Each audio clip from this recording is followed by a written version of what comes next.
Dage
Good afternoon. My name is Tai Zihao and I am your MC for today. Before we start here, there are some housekeeping announcements. There will not be live question and answer session during the entire conference. If participants have any questions, please type out in the chat box and mention to whom the question is directed to, along with your email address. Answers will be sent via email after the conference. The link for attendance and certificate of this conference will be given at the end of each topic session. The recordings of this conference will be emailed to you after conclusion of the conference. Kindly keep your phones on silent mode throughout the entire conference sessions.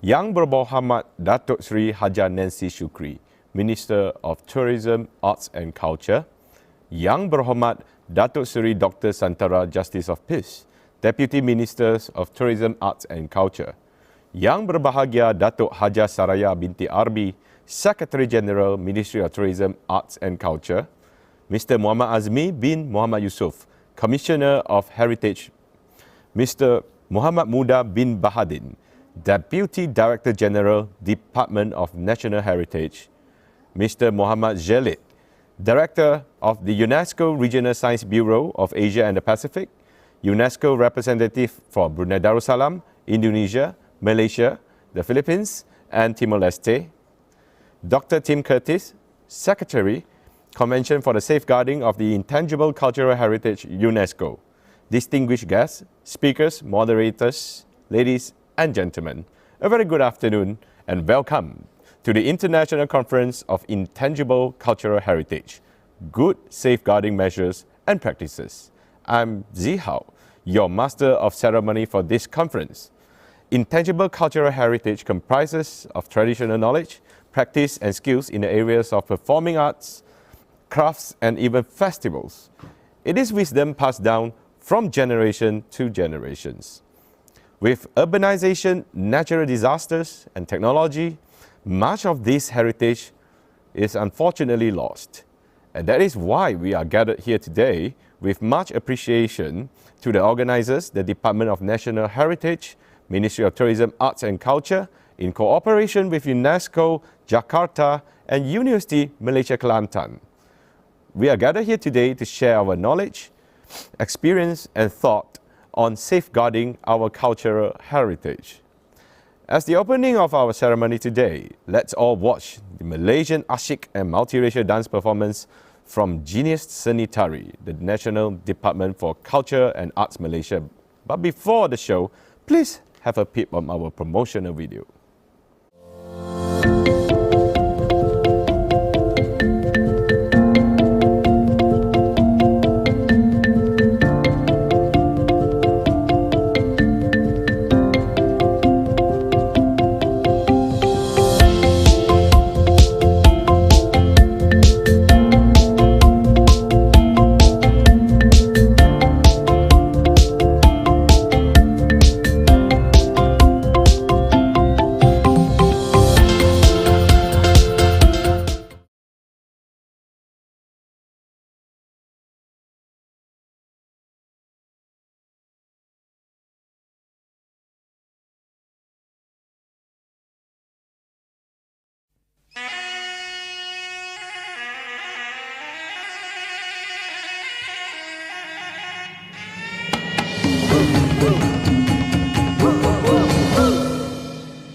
Wow, what a captivating performance. Thank you, Genius Sanitari from the National Department for Culture and Arts. Now, I would like to invite the Commissioner of Heritage, the Department of National Heritage, Ministry of Tourism, Arts and Culture, Mr. Muhammad Azmi Muhammad Yusuf, to deliver the welcoming remarks, followed by our international guest, who is with us here today, Mr. Muhammad Jilid, Director of the UNESCO Regional Science Bureau of Asia and the Pacific, UNESCO representative for Brunei Darussalam, Indonesia, Malaysia, the Philippines, and Timor-Leste. Then followed by cultural performance, Dondang Sayang. Assalamualaikum warahmatullahi wabarakatuh and good afternoon. Thank you to our MC. Yang berhormat Datuk Seri Hajah Nancy Shukri, Minister of Tourism, Art and Culture Malaysia. Yang berhormat Datuk Seri Dr. Santara JP, Deputy Minister of Tourism, Art and Culture Malaysia. Yang berbahagia Datuk Hajah Seraya Arbi, Secretary General, Ministry of Tourism, Art and Culture Malaysia. Yang berusaha Mr. Muhammad bin Bahadin, Deputy Director General, Department of National Heritage, Mr. Muhammad Jilid, Director of the UNESCO Regional Science Bureau of Asia and the Pacific, UNESCO representative for Brunei Darussalam, Indonesia, Malaysia, the Philippines, and Timor-Leste. Dr. Tim Curtis, Secretary, Convention for the Safeguarding of the Intangible Cultural Heritage UNESCO. Distinguished guests, speakers, moderators, ladies and gentlemen. Alhamdulillah, grace to Allah subhanahu wa ta'ala. With His blessing, we are able to host the International Conference on Intangible Cultural Heritage 2022, which we are out hybridly. Yang berhormat Datuk Seri, Datuk-Datuk, Dating-Dating, ladies and gentlemen. First and foremost, I wish to welcome all attendees to today's opening ceremony. My highest appreciation to Yang berhormat Datuk Seri Hajah Nancy Shukri, Minister of Tourism, Art and Culture, for taking her time to officiate this International Conference on Intangible Cultural Heritage 2022. My deepest appreciation also goes to Yang berbahagia Datuk Hajah Saraya binti Arbi, Secretary General, Ministry of Tourism, Art and Culture, for her continued support in organizing this international conference. Congratulations and gratitude also to the Secretariat from the Department of National Heritage, led by the Intangible Heritage Division, Ministry of Tourism, Art and Culture, MOTAC, who works tirelessly in setting and organizing this conference.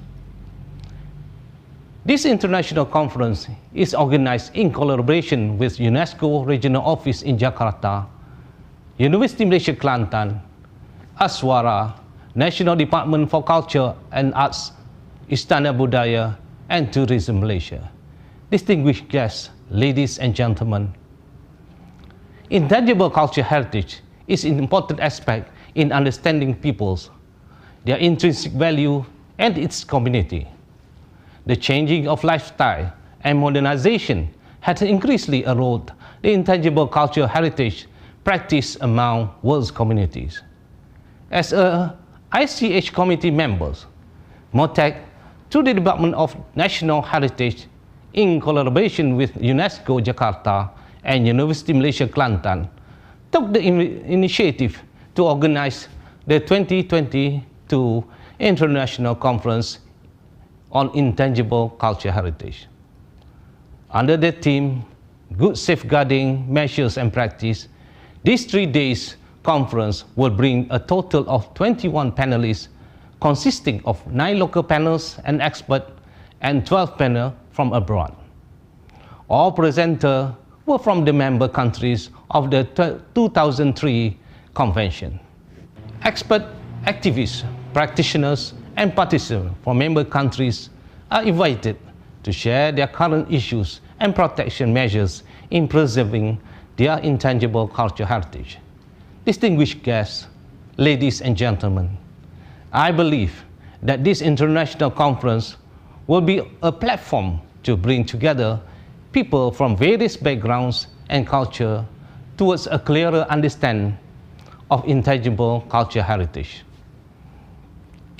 The Department of National Heritage also hopes to further strengthen cooperation with various parties to the organization of educational programs and activities in the future related to intangible cultural heritage.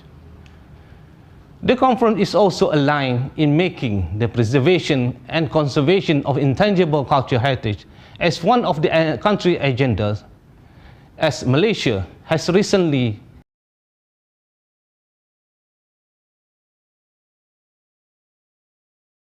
Yang berhormat Datuk Seri Hajah Nancy Shukri, Minister of Tourism, Art and Culture.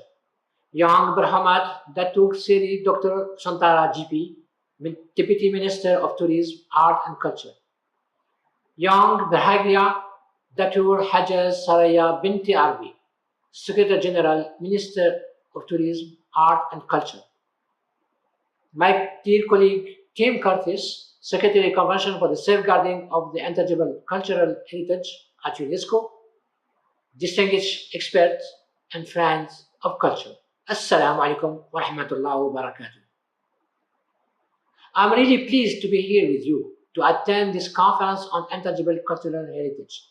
I would like to thank the Department of National Heritage of Malaysia for hosting this timely conference, which addresses the interdisciplinary nature of intangible cultural heritage and contributing to community development, quality education, sustainable living, and peace building, among others. In 2003, the UNESCO General Conference adopted the Convention for the Safeguarding of Intangible Cultural Heritage, urging the member states to adopt national policies and measures to ensure the intergenerational transmission as the basis of sustainable development. As a result, many conferences and workshops took place at local, national, and global levels on the importance of safeguarding intangible heritage. However, after nearly 2 decades, I feel that the strategies and methods still require continuous effort and collaboration to respond to diverse challenges, old and new, including globalization, conflict, pandemic, and natural disasters. Ladies and gentlemen, we believe that the topics addressed in this conference will have practical contribution to sustainable development goals and achieve Agenda 2030. I also wish to thank the participating experts for sharing their insight and experience in the field. UNESCO commends the effort of experts and NGOs in creating a tangible link between intangible cultural heritage and multiple dimensions of sustainable development goals.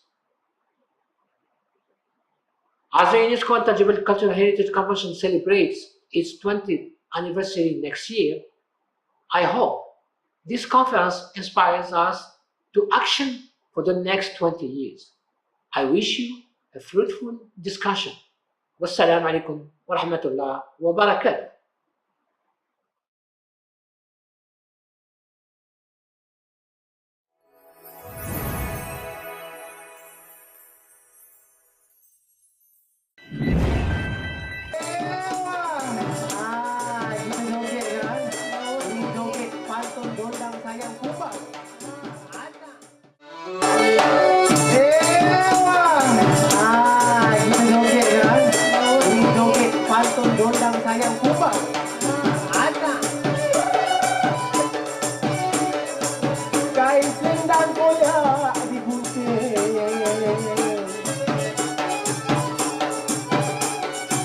Rendang dibeli sidarilah bayi. Jauh. Naik kapal terbang. Kain selendang kuda digunting.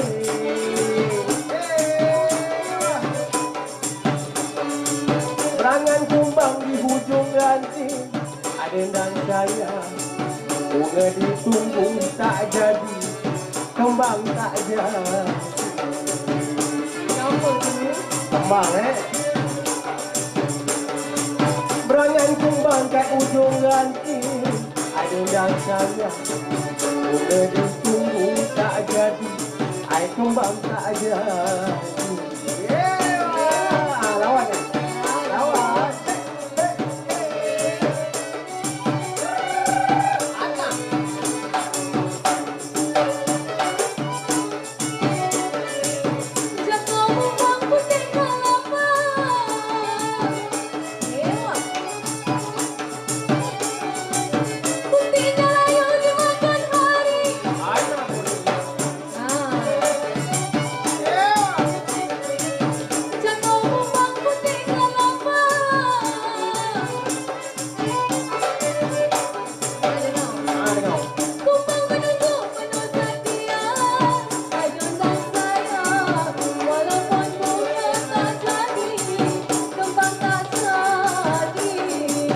Kumbang tu kan?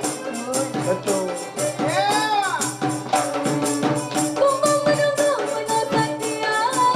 Ajudan saya, walaupun bunga tak jadi. kumbang baik. Ya ke? Jantan. Tengok. Jantan. Ada orang. No. Satu goli tak?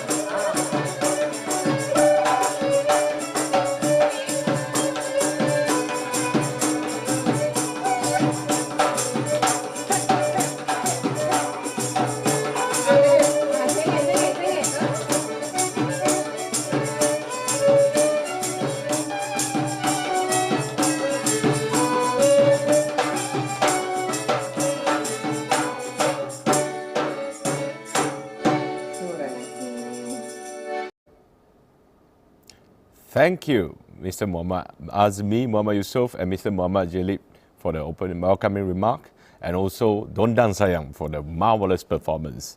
Don Dan Sayang is a singing and music performance that have been recognized by the UNESCO back then in the year 2018. Ladies and gentlemen, it gives me great pleasure to welcome our guest of honor, Yang Berhormat Datuk Sri Hajah Nancy Shukri, Minister of Tourism, Arts and Culture, to deliver her opening speech. Yang Berhormat. Barakatuh and greetings. Thank you to our Master of Ceremonies. Yang Berhormat Datuk Sri Dr. Santara JP, Deputy Minister of Tourism, Arts and Culture. Yang Berbahagia Datuk Hajah Saraya binti Arbi, Secretary General, Ministry of Tourism, Arts and Culture. Yang Berbahagia Mr. Muhammad Azmi bin Muhammad Yusof, Heritage Commissioner. Yang Bahagia Mr. Muhammad Muda bin Bahadin, Deputy Director General, Department of National Heritage. Mr. Muhammad Jalid, Director of the UNESCO Regional Science Bureau of Asia and the Pacific, UNESCO representative for Brunei Darussalam, Indonesia, Malaysia, the Philippines and Timor-Leste. Dr. Tim Curtis, Secretary Convention for the Safeguarding of the Intangible Cultural Heritage, UNESCO, and all participants of the International Conference on Intangible Cultural Heritage 2022. Alhamdulillah, we are most grateful to Allah subhanahu wa ta'ala for with His bountiful blessings, we are able to attend this ceremony together. Firstly, I would like to congratulate the Department of National Heritage in collaboration with UNESCO Jakarta and University Malaysia Kelantan UMK, as well as Aswara, JKKN, Istana Budaya and Tourism Malaysia for successfully implementing the 2022 International Conference on Intangible Cultural Heritage, which is being held in a hybrid manner. I would also like to take this opportunity to say welcome and thank you to the panel of presenters, which comprised of local and international intangible cultural heritage experts. To all conference participants, welcome. I hope you will learn a lot from this conference and for the knowledge gained to be put to good use in the future.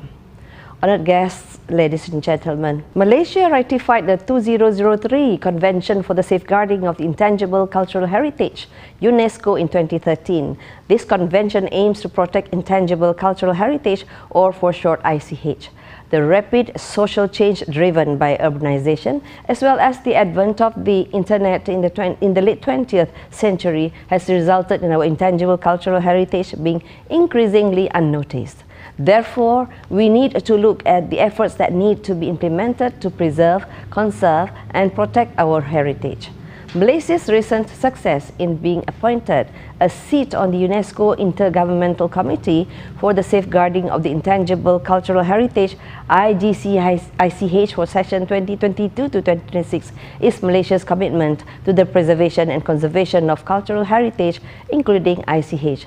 This is to ensure the aesthetic value of the country's treasures, as well as to ensure the authenticity and continuity of our culture. There is a growing awareness amongst Malaysians that heritage helps in fostering a greater understanding of our culture, civilization and traditions, and in establishing national, community and personal identities. It is our priority to continuously encourage people to participate in our programs, especially amongst the young, through all platforms available from education to even social media. Ladies and gentlemen, the protection, preservation and promotion of ICH are a priority of the government in close cooperation with practitioners and communities.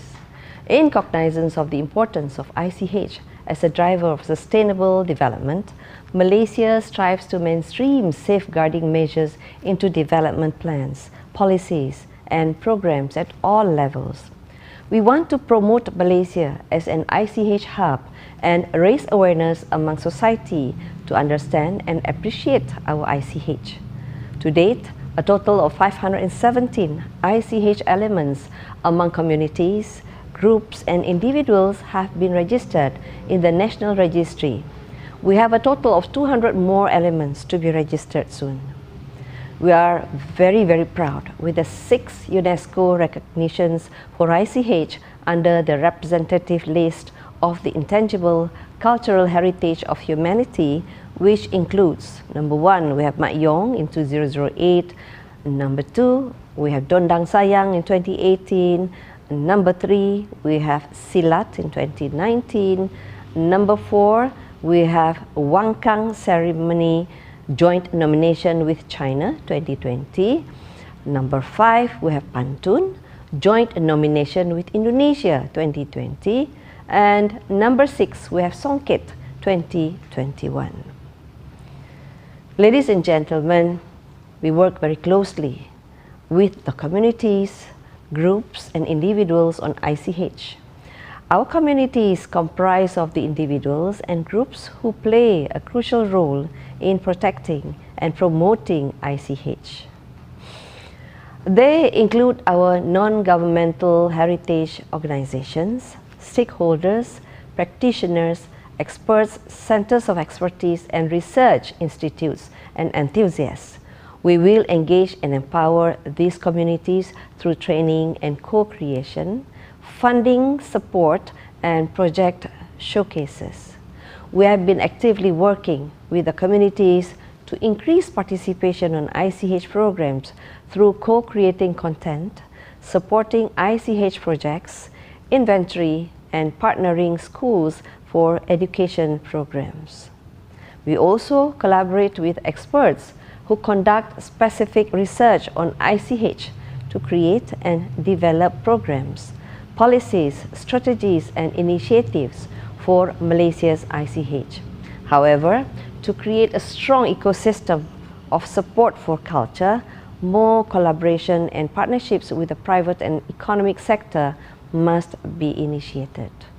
The pandemic showed major gaps in data related to the culture sector, including information on employment figures, artists and cultural professionals, royalties and copyright, accurate GDP contribution, and audience consumption patterns. But there was an estimated loss of US $750 billion in the cultural and creative industries global gross value added, or GVA, corresponding to an estimate of 10 million job losses across the world in 2020. We must do more, and it is a no-brainer, especially because culture is a major pull factor of the spurring and currently high-demand tourism and travel industry. So, ladies and gentlemen, it is hoped that through this conference, the presenters and participants will be able to share the latest knowledge, experiences, and methodologies in the protection of intangible cultural heritage. Thus, it can enhance the management of ICH in the future. I also hope that through this medium, we will be able to identify the direction of research in the future and be able to create networks and cooperation in the field of ICH at both national and international levels. The Ministry takes all the efforts of the Department of National Heritage very seriously in its efforts to enhance the dignity of our heritage on the world stage so that it can continue to be preserved and protected. Once again, I would like to thank and congratulate the Department of National Heritage in collaboration with UNESCO, Jakarta, and UMK for organizing this conference in an effort to preserve, conserve, and protect Malaysia's intangible cultural heritage. Congratulations to all. Allow me to deliver a verse of pantun to conclude my speech today. Songket keringkam keraf tangan tradisi, halus sungguh hasil tangan, warisan tak ketara sama dilindungi, mekar hijau sepanjang zaman. By reciting Bismillahirrahmanirrahim, I now officiate International Conference on Intangible Cultural Heritage 2022. Wabillahi taufiq wal hidayah. Wassalamualaikum warahmatullahi wabarakatuh. Thank you and terima kasih. Kenali, sayangi, dan lestari warisan kita.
Thank you very much, the Honourable Minister.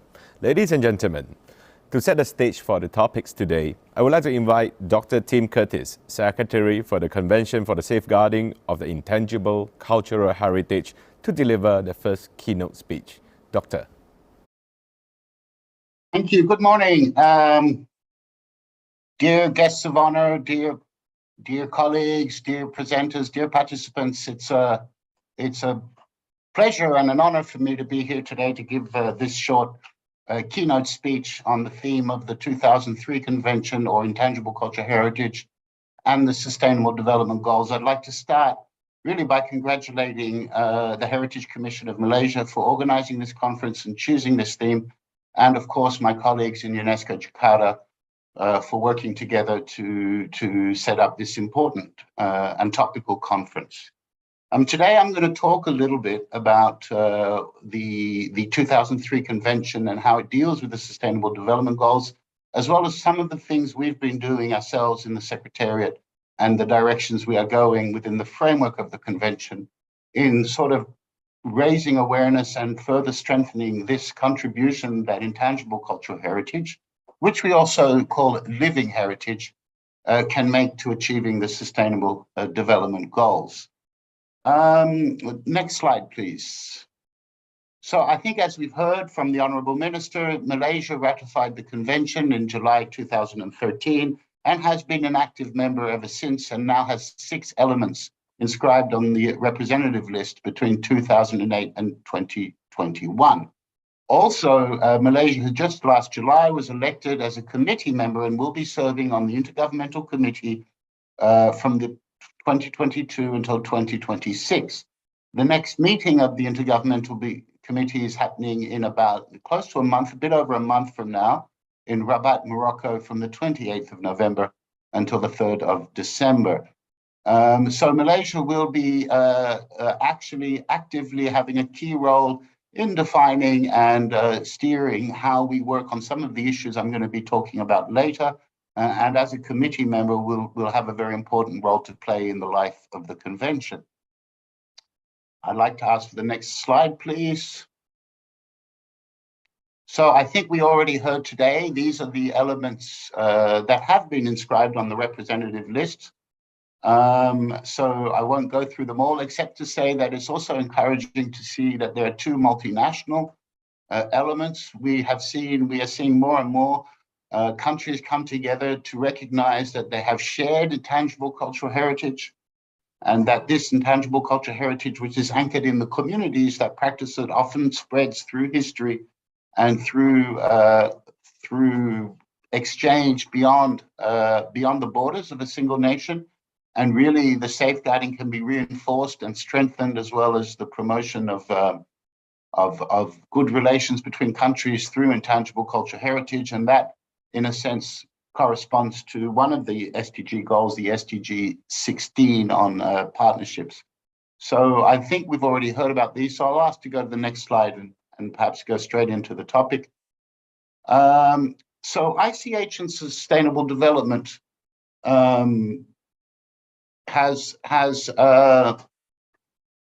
sustainable development has been integrated really in the convention from its outset. In the preamble of the text of the conventions, it recognizes intangible cultural heritage as a guarantee of sustainable development. But Article 2 of the convention, which actually gives a definition, states that only ICH that is compatible with the requirement of sustainable development will be recognized by the convention. So right from the beginning, sustainable development was seen as an integral part to the intangible cultural heritage.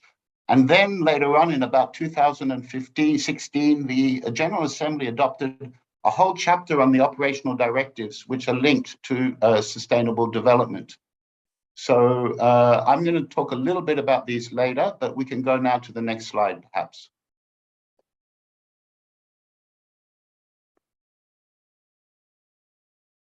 Sorry, can you go back 1 minute? Sorry, if you look at the image on the screen there, this is a tool we developed and to really show in depth, and it's a visual tool, but it's also a huge information database. And what it is, we call it the Dive into ICH, and it shows how each dot there on that picture is an element that's been inscribed on the list of the convention, and it shows the connections that each element may have to the safeguarding, to one of the 17 sustainable development goals. So if we go to the next slide, we'll show for an example, and I invite you to go to the website and have a look. If you go to the website, and you can see it there at ich.unesco.org/dive-SDG, you can play around with this tool, and here's just 2 images to give you a little example.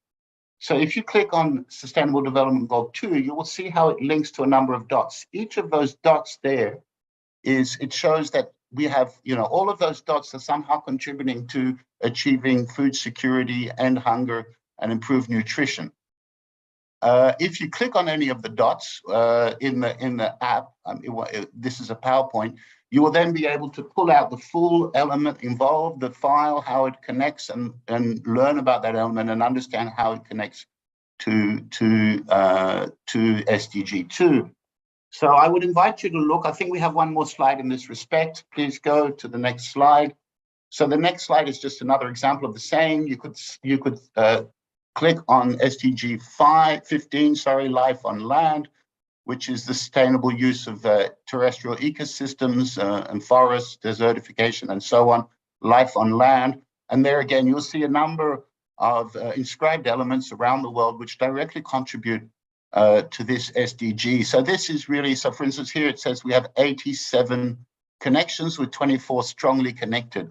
So I'd invite you to look at this tool, to dig deeper into how these connections between safeguarding all of this living heritage contributes really directly to the attainment of the Sustainable Development Goals. Could we have the next slide, please? So the operational directives set out a number of roles that states should play, having ratified the convention in terms of the contribution of intangible cultural heritage to sustainable development. And these are in the chapter 6 of the operational directives, for those of you who wish to look further into it. For instance, to recognize the importance and strengthen the role of ICH as a driver and guarantee, but also to look at integrating intangible cultural heritage in their development plans, policies, and programs. And we've been working to try to promote this so that intangible living heritage and sustainable development doesn't just stay a business of the Ministry of Culture, but that it gets integrated into other aspects of intangible cultural heritage, sustainable development planning, be it in education, be it in agriculture, be it in health, medicine, so that countries, and I think Malaysia has plenty to draw on, can draw on their traditional knowledge systems, on their ICH practices in working towards achieving the Sustainable Development Goals. Looking to, of course, maintain the balance between the economic, social, and environmental developments of sustainable developments. Another engagement under the convention that countries have undertaken is to foster scientific studies and research on how a living heritage contributes to sustainable development, and to adopt, when appropriate, legal, technical, administrative, and financial measures, ensuring the respect for the rights of communities in managing their ICH for the purpose of sustainable development. Next slide, please. Now, one of the things that's been going on over the last few years is a revision of the, we've had for those of you who've been following, we've had an intense reflection on the listing mechanisms of the convention and how they work. It's been a 3-year process, intergovernmental, started by an expert process, followed through intergovernmental meetings, which then went to the General Assembly in July and resulted in some changes to how the listings will work and trying to make them more dynamic and accessible and inclusive. But also, one of the interesting things that came up in this debate concerned what we call criterion 2, which is one of the 5 criterion that must be met in order for an element to be inscribed. This was a criterion that was posing a lot of problems to submitting states. So part of this overall reflection was to review how this criterion is to be elaborated and to be defined.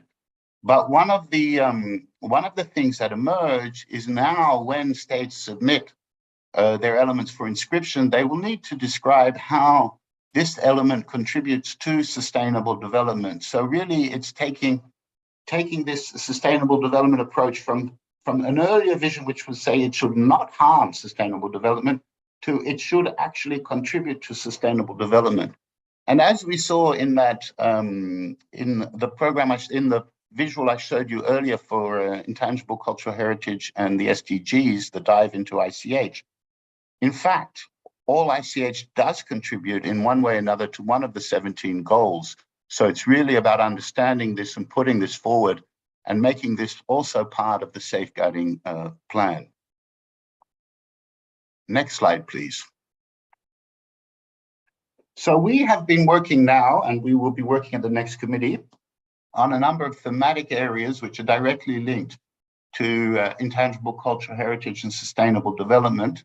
And I'm going to talk about some of these now. So, for instance, living heritage in formal and non-formal education, I'll talk about that. Living heritage in emergencies, this is something we've developed a lot over the last few years. Gender, urban contexts, living heritage and livelihoods or commercialization, as well as climate change. So what is happening now, and for instance, at the next committee session, member states will discuss preliminary steps in moving towards that. At the moment, we're doing surveys. I'll explain this a little bit more in a little bit more detail in the next slides, but you can see now how beyond just safeguarding intangible cultural heritage, the work we're doing at UNESCO through the convention is trying to actually take the next step in looking at how the safeguarding of intangible cultural heritage will help us all to address some of these key sustainable development issues that we're all facing across the world. Next slide, please.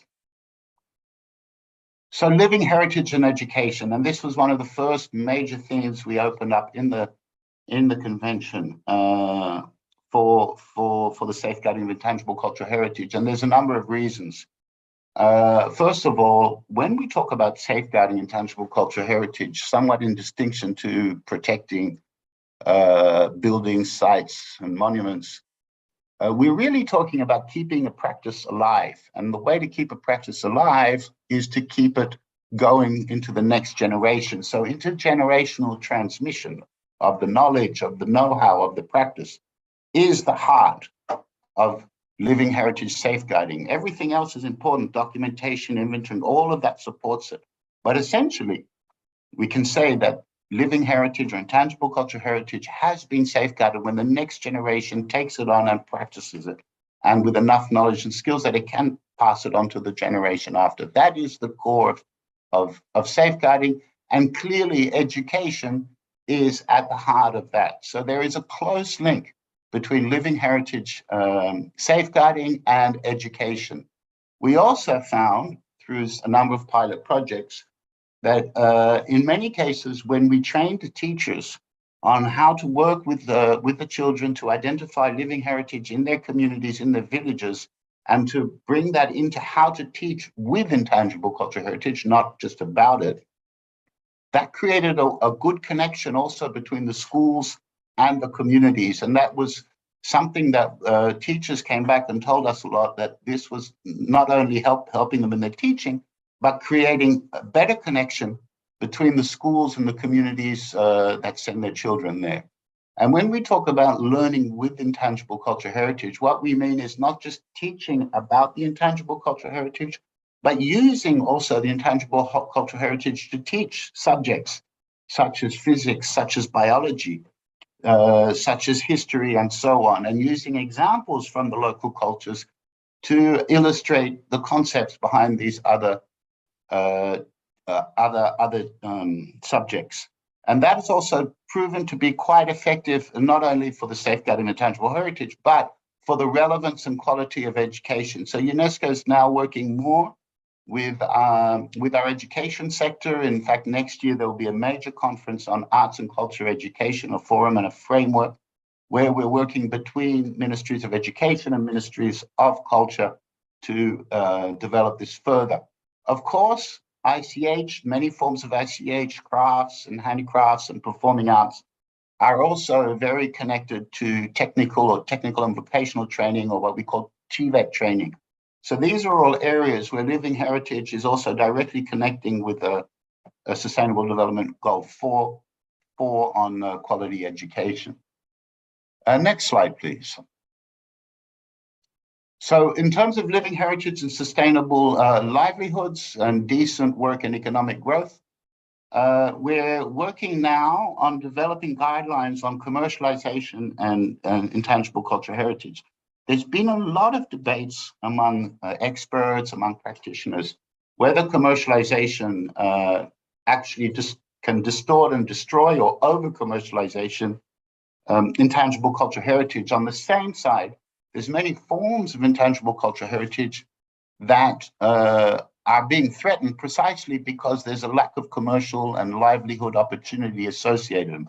We see this again in terms of performing arts and crafts.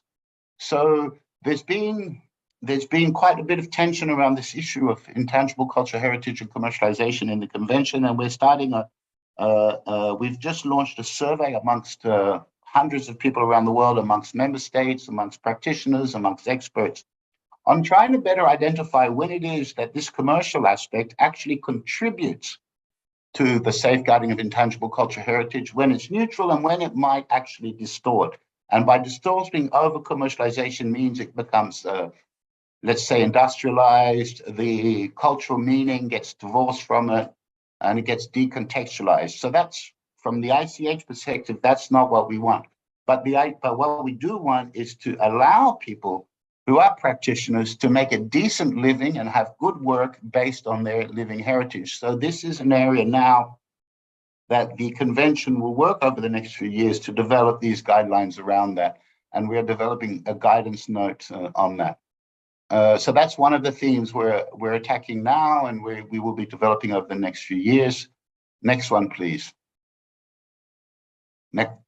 The other issue we're dealing with, living heritage in cities. As we know, about 2 or 3 years ago, we now have more than half the world's population living in cities. So clearly, as development, be it sustainable or unfortunately sometimes unsustainable, happens, people are moving from rural areas to urban areas. And this obviously has a big impact on the ICH. So we're looking at two aspects. One is the rural to urban migration, and one is how to integrate ICH into urban planning. I'll talk about rural to urban migration. It's interesting because obviously people are moving from villages to cities, and that sometimes they reproduce the ICH in the cities and sometimes they don't. But sometimes also they keep the ICH, the ceremonies, the festivals, the blessings, all these practices is what keeps them linked to their initial villages. And so people who move to town might actually work and bring back resources for the sake of building a new house, a marriage, an annual festival, a harvesting festival, whatever ceremony is going on in their village. So the ICH also becomes a way of keeping that connection between the populations in town and those in the villages. But at the same time, people are looking on how to reproduce aspects of their ICH in the cities. And until now, the heritage aspect of urban planning has focused primarily on monuments, buildings that must be conserved, and that is a wonderful thing, and certainly it should continue. But we'd like to take it the next step and to think about how spaces in the cities that are critical to ICH, whether they be, they can be festivals, they can be markets, they can be performances, street, whatever ICH music where people are getting together, places people use for weddings and so on. How to integrate this and recognize them in the urban planning process. So we've been working on this issue now for a number of years. It's now ready to go to start having the intergovernmental discussions committee.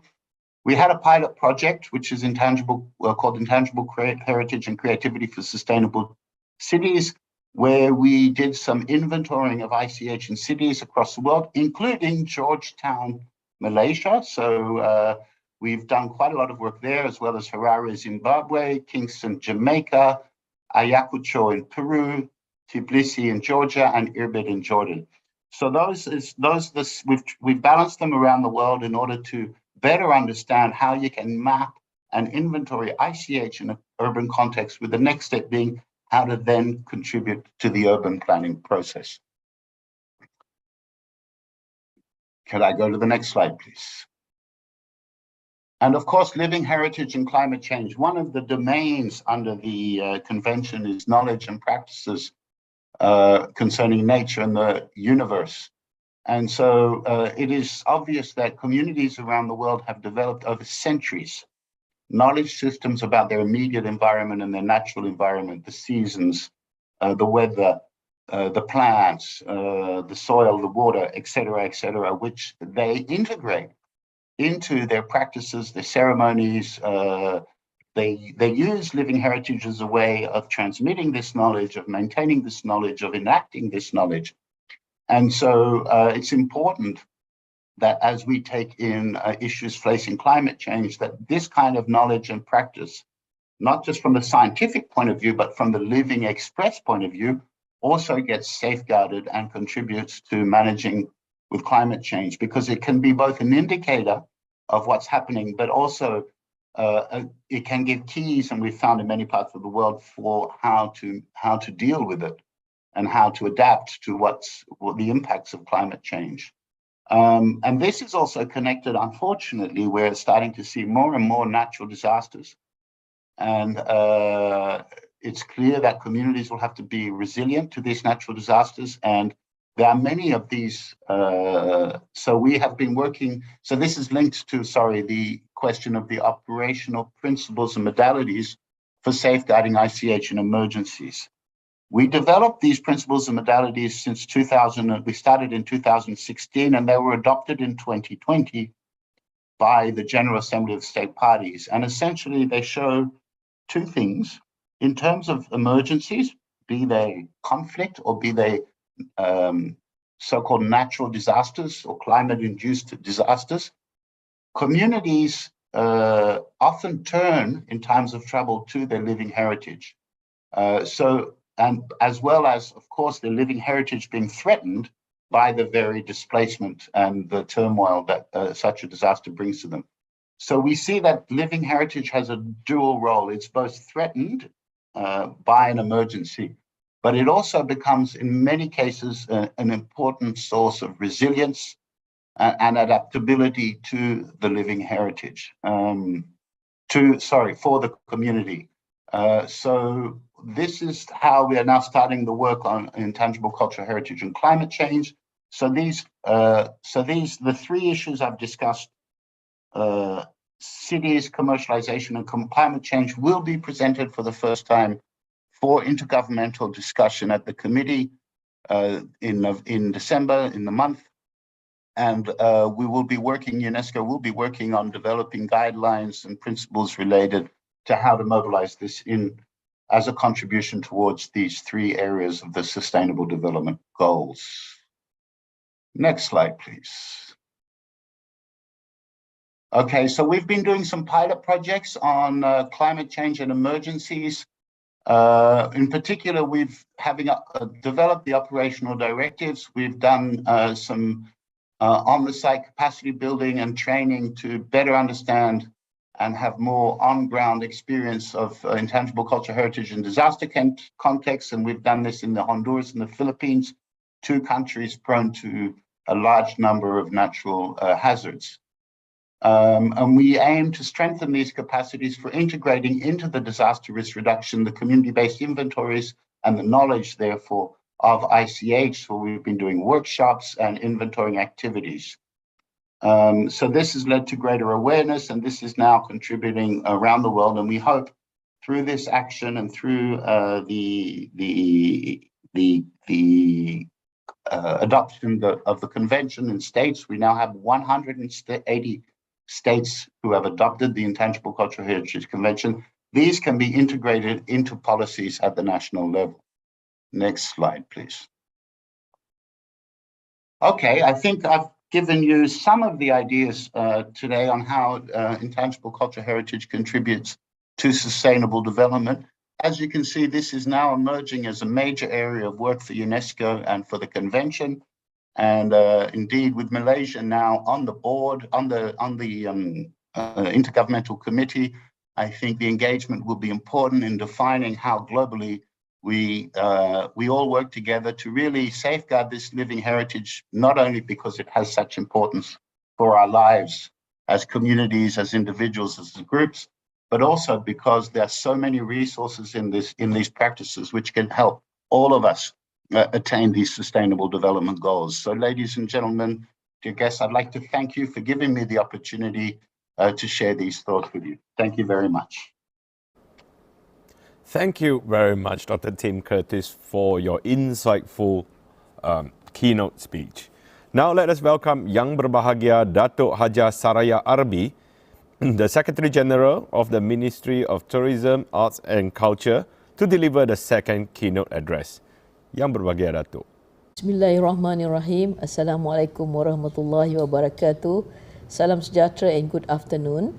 Yang berhormat Datuk Seri Hajah Nancy Shukri, Minister of Tourism, Arts and Culture. Yang berhormat Datuk Seri Dr. Santara JP, Deputy Minister of Tourism, Arts and Culture. Mr. Muhammad Azmi bin Muhammad Yusof, Commissioner of Heritage. Mr. Muhammad Muda bin Bahadin, Deputy Director General, Department of National Heritage, Mr. Mohammed Jalid, Director of the UNESCO Regional Science Bureau of Asia and the Pacific, UNESCO Representative for Brunei Darussalam, Indonesia, Malaysia, the Philippines and Timor-Leste, Dr. Tim Curtis, Secretary Convention for the Safeguarding of the Intangible Cultural Heritage UNESCO, distinguished guests, speakers, moderators, ladies and gentlemen. On behalf of the Ministry of Tourism, Arts and Culture, MOTAC, Malaysia, I welcome all of you to the International Conference on Intangible Cultural Heritage 2022. Theme: Good Safeguarding Measures and Practices. This conference is organized by the Department of National Heritage under the Ministry in collaboration with UNESCO Jakarta and University Malaysia Kelantan.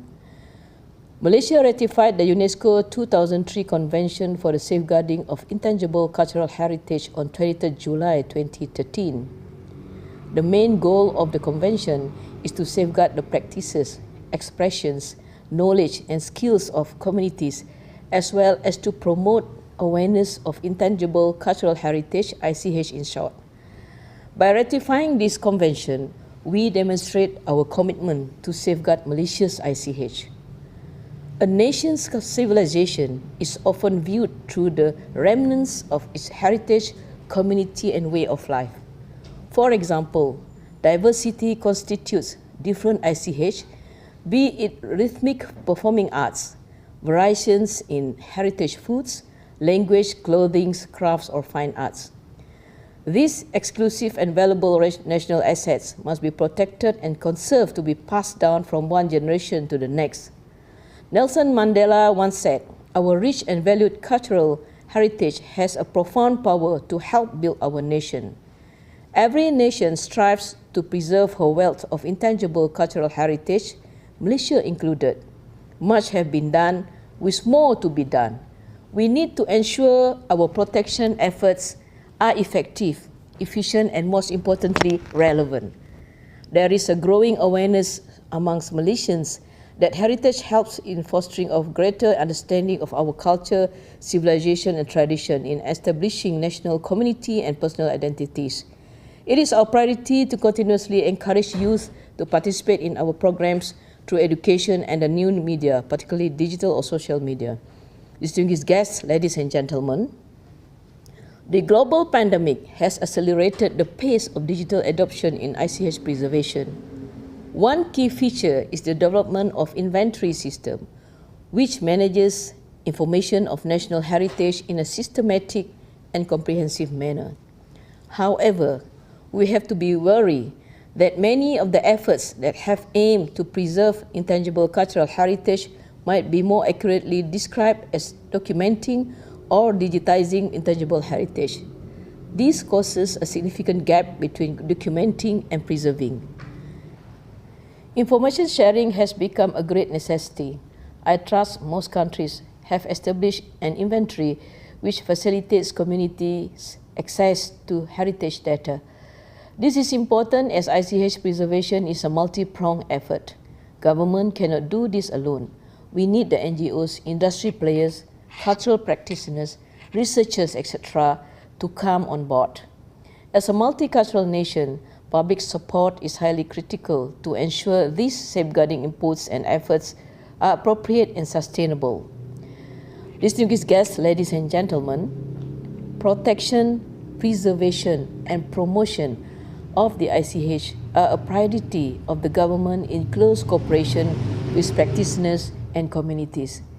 In cognition of the importance of ICH as a driver of sustainable development, Malaysia strives to mainstream safeguarding measures into development plans, policies and programs at all levels.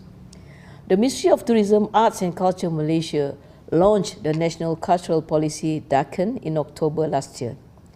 With the aim to be a developed country with cultured people, DACN paves the direction of the nation's culture, arts and heritage.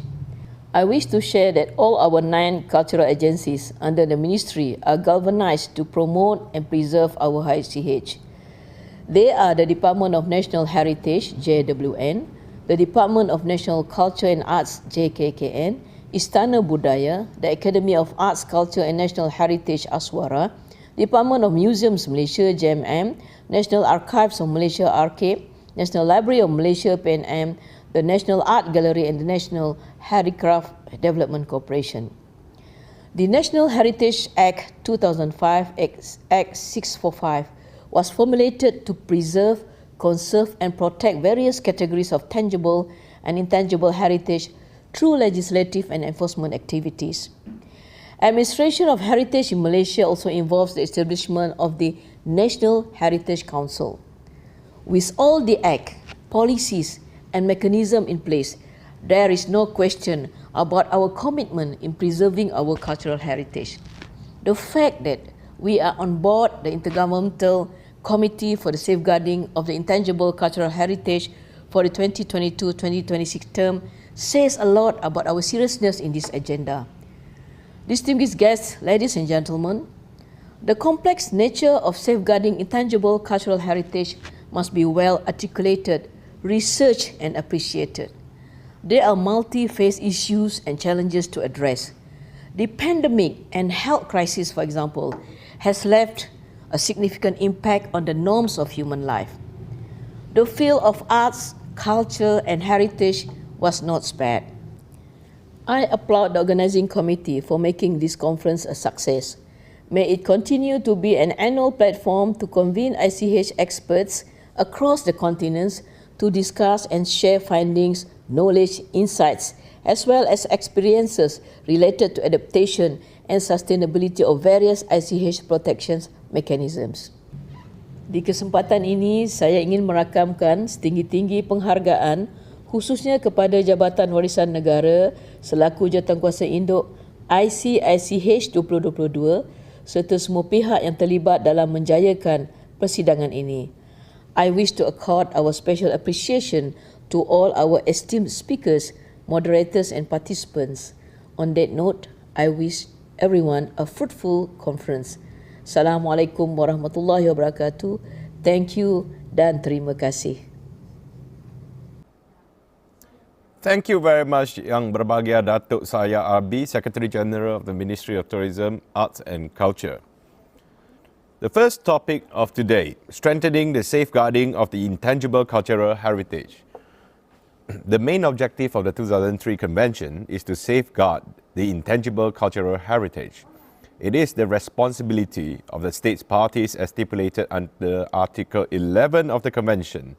One of the ways of safeguarding the intangible cultural heritage is by strengthening the inventory system. The UNESCO 2003 Convention requires the state parties to develop one or several inventories of ICH elements in their national territory as a primary step towards safeguarding works. Ladies and gentlemen, our first moderator for today is Ms. Moe Chiba, who is a program specialist and head of Culture Unit UNESCO Office in Jakarta.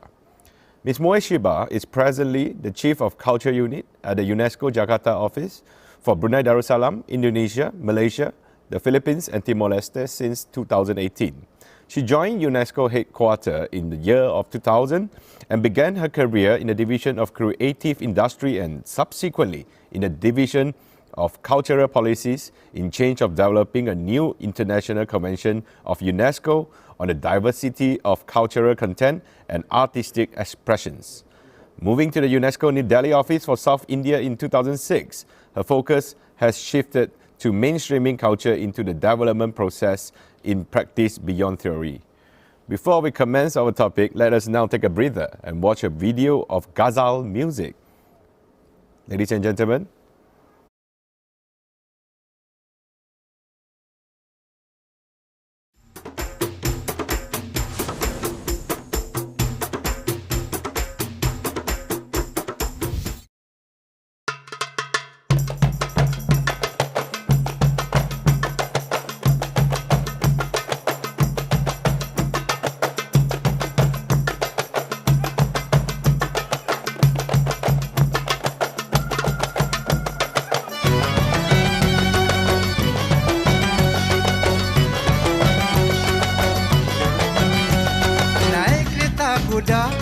jalan keliling kota. Naik kereta kuda, jalan keliling kota. Adik bermain mata, abang dah jatuh cinta. Adik bermain mata, abang dah jatuh cinta.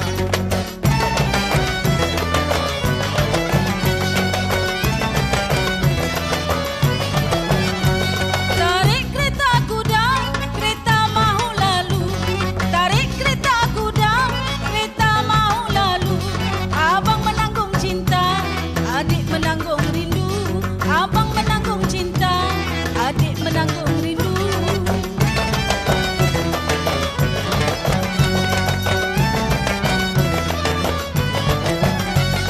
Naik kereta kuda, ditarik kuda belang.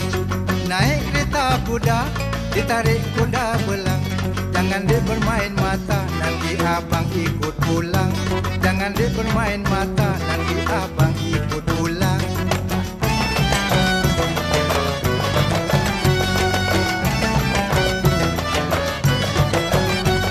Naik kereta kuda lebih baik jalan kaki. Naik kereta kuda lebih baik jalan kaki. Jangan bermain cinta, nanti memakan hati. Jangan bermain cinta, nanti memakan hati.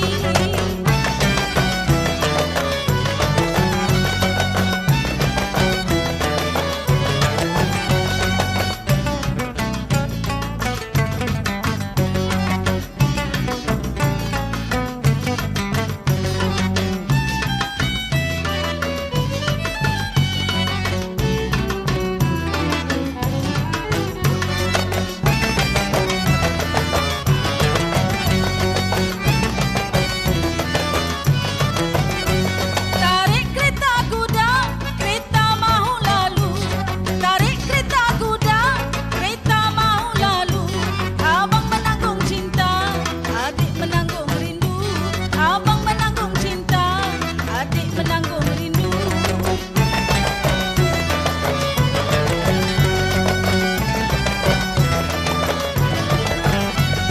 Naik kereta kuda, ditarik kuda belang. Naik kereta kuda, ditarik kuda belang. Jangan dia bermain mata, nanti abang ikut pulang. Jangan dia bermain mata, nanti abang ikut pulang.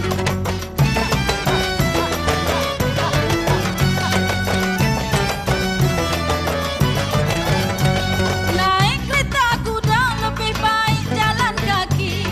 Naik kereta kuda lebih baik jalan kaki. Jangan bermain cinta, nanti memakan hati.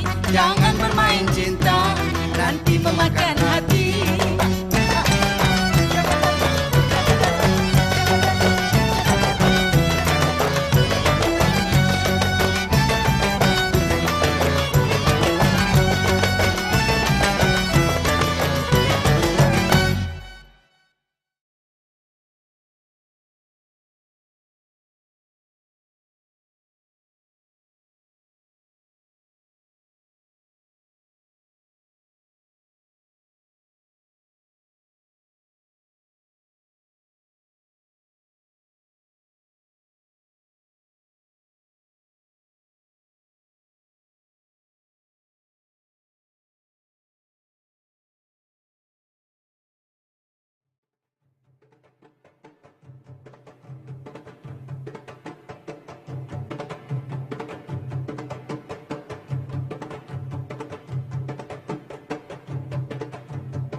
The sound is quite low.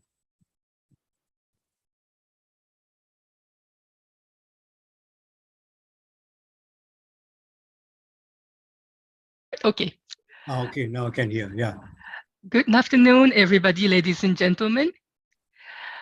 Now here comes the panel session 1. The UNESCO 2003 Convention requires the state parties to develop one or several inventories of intangible cultural heritage elements in their national territory as a primary step towards safeguarding, because obviously one has to know what intangible cultural heritage elements exist in your territory. So making an inventory is considered the primary step for safeguarding. But the UNESCO Convention does not provide any guidance on how this inventory should look like, because it's left to each country to develop methodology and strategy for inventory making to suit its needs and context. So in this first panel, we'll therefore examine how one can approach this ICH inventory. And ICH inventory can be a simple and boring list of some basic information on ICH, a bureaucratic academic list. However, it could also be an exciting and innovative tools for ICH safeguarding, depending on how you plan it. In this session, we will therefore hear 6 case studies from the government, academia, and an NGO, who will share their insights on how an inventory can be developed and how these should be used for what purposes. Well, then first, a person to share his view is Dr. Dato Gauss, Emeritus Professor of Performing Arts. Dato, traditional performing art is a complex social activity, isn't it? Which is very different from contemporary stage entertainment. So one of the critical questions is whether the existing approach to documentation and inventorying traditional performing arts as practiced largely by the government and some public institutions are adequate to capture its complexity and contribute its safeguarding or not. So that's one critical question we have. And we'd love to hear your insight, Dr. Gauss. The floor is yours, and you have 20 minutes. Thank you very much. The topic for me is how do we conserve our cultural heritage, and also do an inventory of our non-tangible data that we have. All this data that you have are result of my own personal research, the field research. And my paper actually will deal with slightly academic rather, definition of the scope of heritage, the nature of tangible and intangible heritage, and then the classification of these various heritage, the challenges they face, and efforts by the government to meet these challenges and to preserve them, and the various strategies that they've developed to undertake the sustainability of these, I should say, endangered species. We shall go with the slide first. You see, this is the wayang kulit, the shadow theater. Not many people in Malaysia also have seen this shadow theater. This me and my research fellows with the orang asli in the field. Heritage, let me read, refers to the whole gamut of the natural and man-made elements that contribute to our existence. It is a cumulative knowledge of our past experiences, which include both our former and current life expressions. It is an ongoing process evolving with the advancement of knowledge that contribute to the development of technology that impacts on the way of living and our mindset and behavioral pattern. The common perception of heritage is one that is usually associated with the past, historical relics that have been seen better days and become relevant in present-day lifestyle. They are classified as tangible and intangible. The former refers to archaeological sites, architectural structures, and all tangible artifacts such as crafts, textiles, weapons, jewelry, and visual arts. While the intangible heritage mainly refers to the performing arts, namely dance, music, and drama. The intangible heritage, mainly the performing arts, are classified under the following categories. Theatre forms such as mak yong, wayang kulit, menora, yike, bage, ketoprak, wayang Jawa, mak yong laut, which serve a combined function of entertainment, ritualistic offerings, and healing. And these are some of the data, visual data of the wayang kulit. And it's a various characters, Laksmana, and also Raksaksa, Pak Dogwal, Wak Long, Ravana. This is the Kekayon. Each one you can talk about for an hour, but we're not doing that. And then you have Mak Yong. This is what I refer to as an urban Mak Yong. It's performed in the city, not in the kampung, on a stage. Also sponsored by the ministry. There's a different. Here is a visual impact rather than more of a cerebral kind of setting. You know, here they translate the dialogue about the setting into a visual presentation. Then the other important aspect of our data is traditional healing, which has seen its days really because of we have this is we call it anthropological medicine compared to now we have clinical medicine and modern medicine. This is in Bayo in Muka in Sarawak where there's healing. They always address psychosomatic maladies. Here is a Thai community in Kedah, which is using the Menora performance to heal. These are we call performance healing. And here is in Sabah, in Keningau, you have these healing priestesses called Bobo Hizan. And here is the cleansing of the patient after a night of healing, cleansing with the blood of a cockerel. This is the belief. And here is a mind putri, a stage mind putri. It's become more of a theatrical piece. And then we have dance form. Dance forms that are subdivided into court and folk form based on their origin. Court forms like dances Icich, Joget Gamelan have now been relegated to the status of the folk. And traditional dances are divided into ritualistic and secular. Ritualistic dances are mainly from Sabah and Sarawak in East Malaysia, where a major segment of the population adhere to animistic beliefs. The dances and music are employed as a means to placate and communicate with the pantheon of animistic spirits that span and govern various facets of the tribal existence. As such, dances are performed for Thanksgiving rituals, funerals, births, and remembering the dead as well as for healing purposes. Among these dances are Ngajat and Datun Juluk from Sarawak, Manggunatip and Sumaza from Sabah, and dances in Peninsular Malaysia are secular in nature except for the Ma'yo Mengadap Rebab performed in Main Puteri healing ritual. This is Igal from Sabah. You see, it has moved from the kampung to the stage. This is for tourist consumption. You see the costuming, the choreography, these are all done for proscenium effect performance. This is Sumadao from Sabah. This is in one of the long houses. And here This is part of what we call Anggalan Mangunatip. If you recall, you see, it's called tinikling in the Philippines.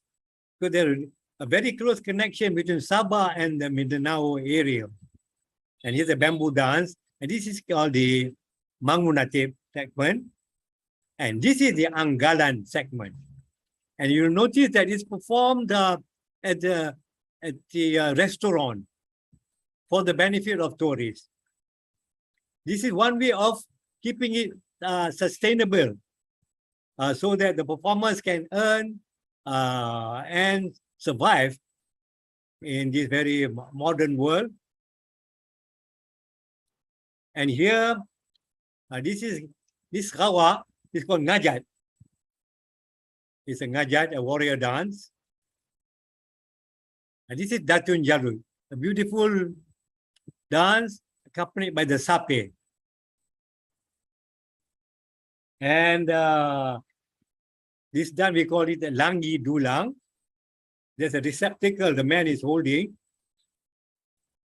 And here we have Mangaram Manyak Melanau. And this is the ladies' version of the Ngajat Indu. See, traditional musical forms are usually dedicated to the dance or theatre form they accompany.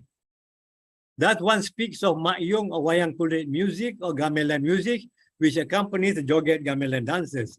Likewise, in Sabah and Sarawak, where the musical forms are dedicated to the dance they accompany, as sape music is associated with the dance Datun Jalul. The sape, however, has attained instrumental solo instrument status in recent times, but still plays the pieces that accompany the dancer, like the piece Leleng, which accompanies the Datun Jalul dance.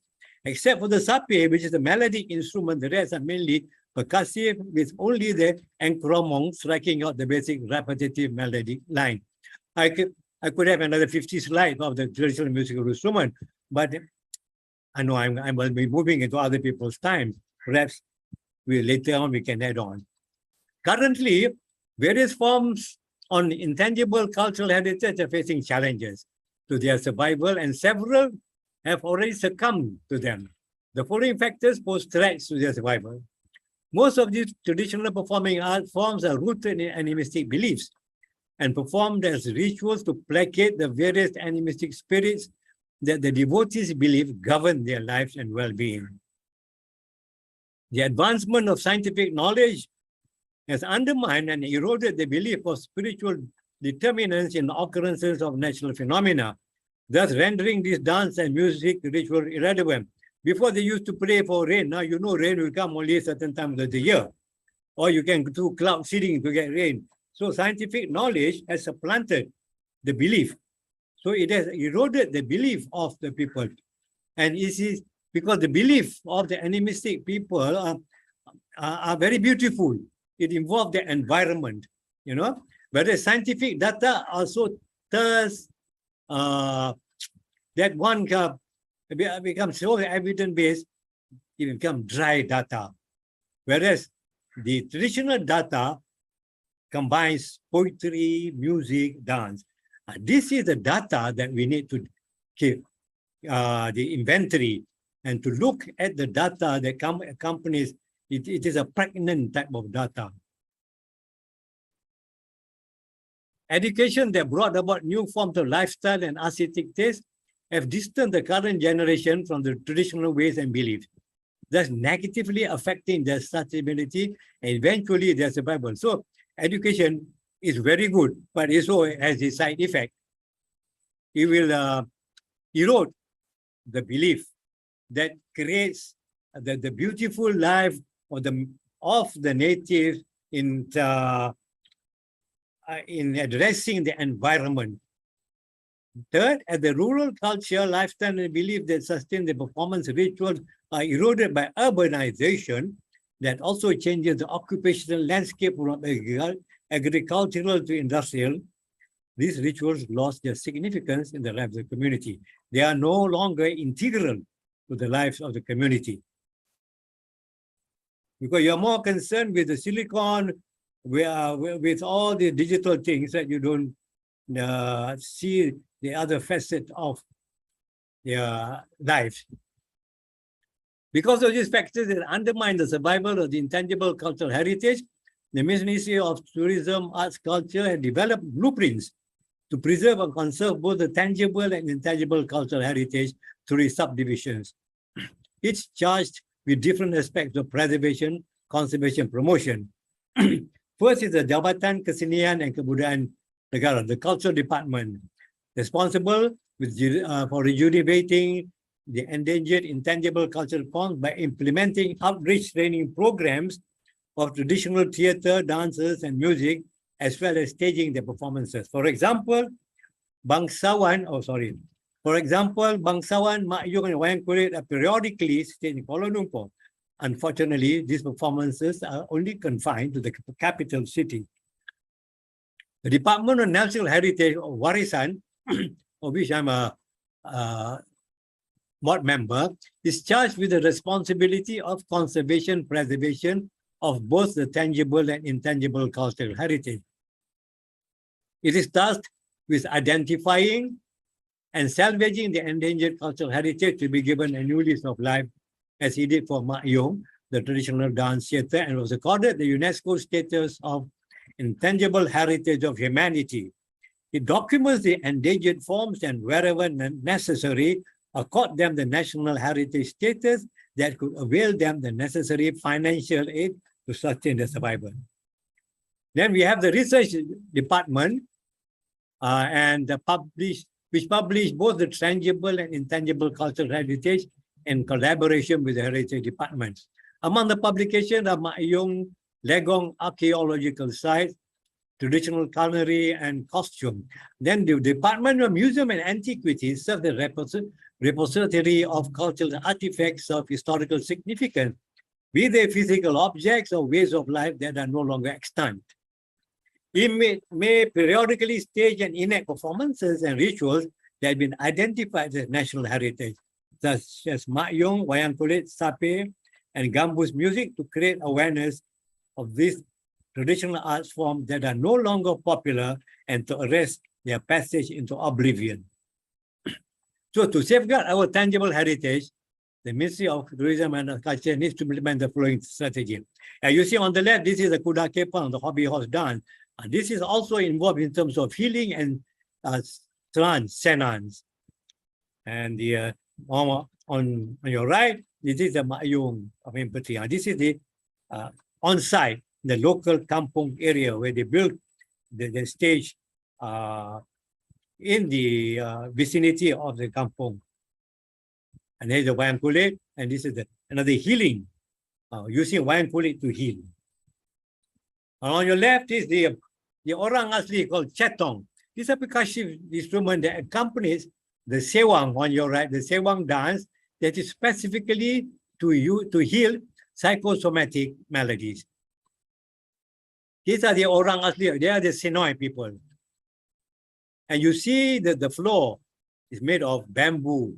So we urban lovers, I call it, we don't really see the beauty of these traditional people. And here we mind bagi, this healing. And on your right is the Bobo Hizan, who's sacrificing an animal. This is from Sabah.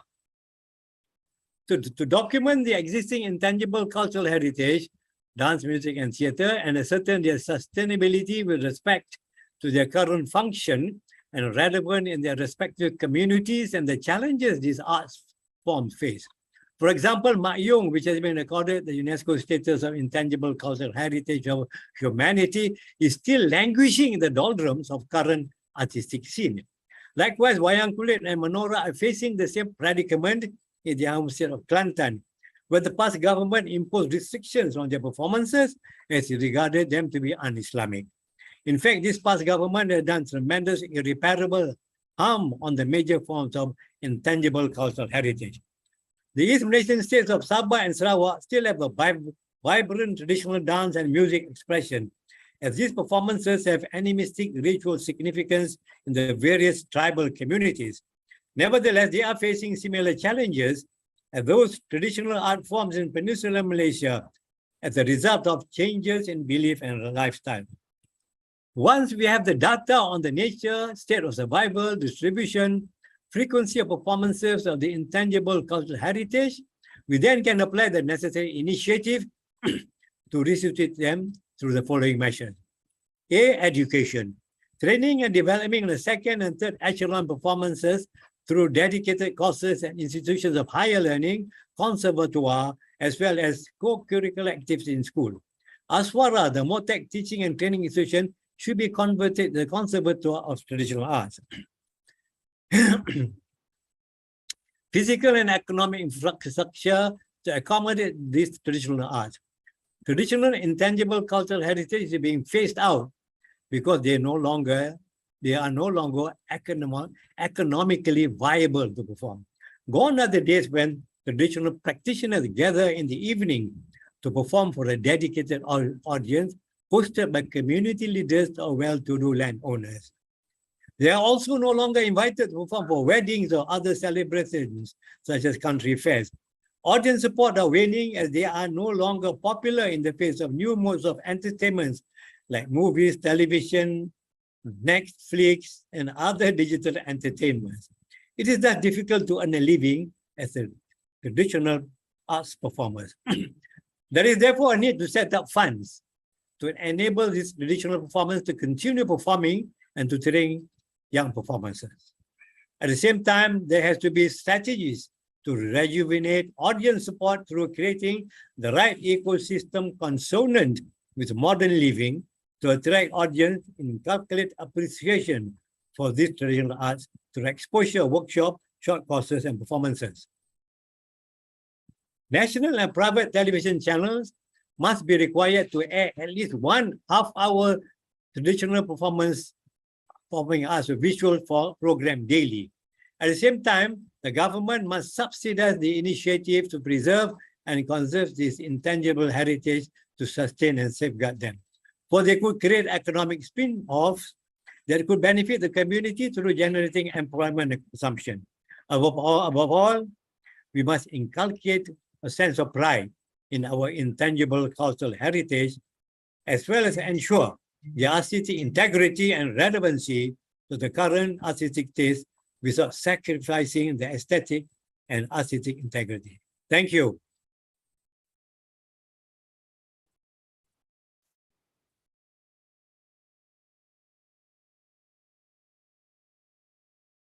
I can't hear you. Sorry, I think I was muted. So once again, thank you very much, Dr. Gauss, for taking us through a very rich array of traditional performing arts in Malaysia.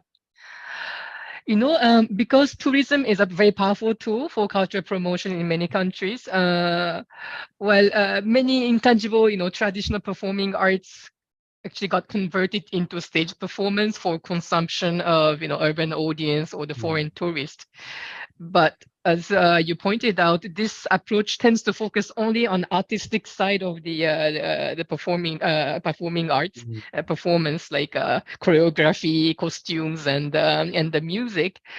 But the key message I got from you is that the more than that beautiful aesthetic part of it, one has to understand and collect data on the context or the belief or the people that are associated with the performing arts, the social significance or function of it, and not this beautiful shape and artistic representations.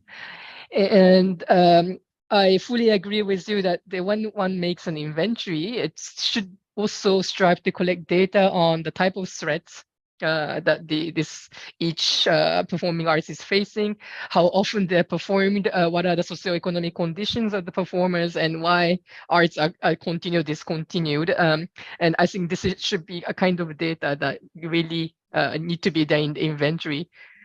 Although I think we tend to collect only on more superficial information on, how it looks like in terms of the artistic forms.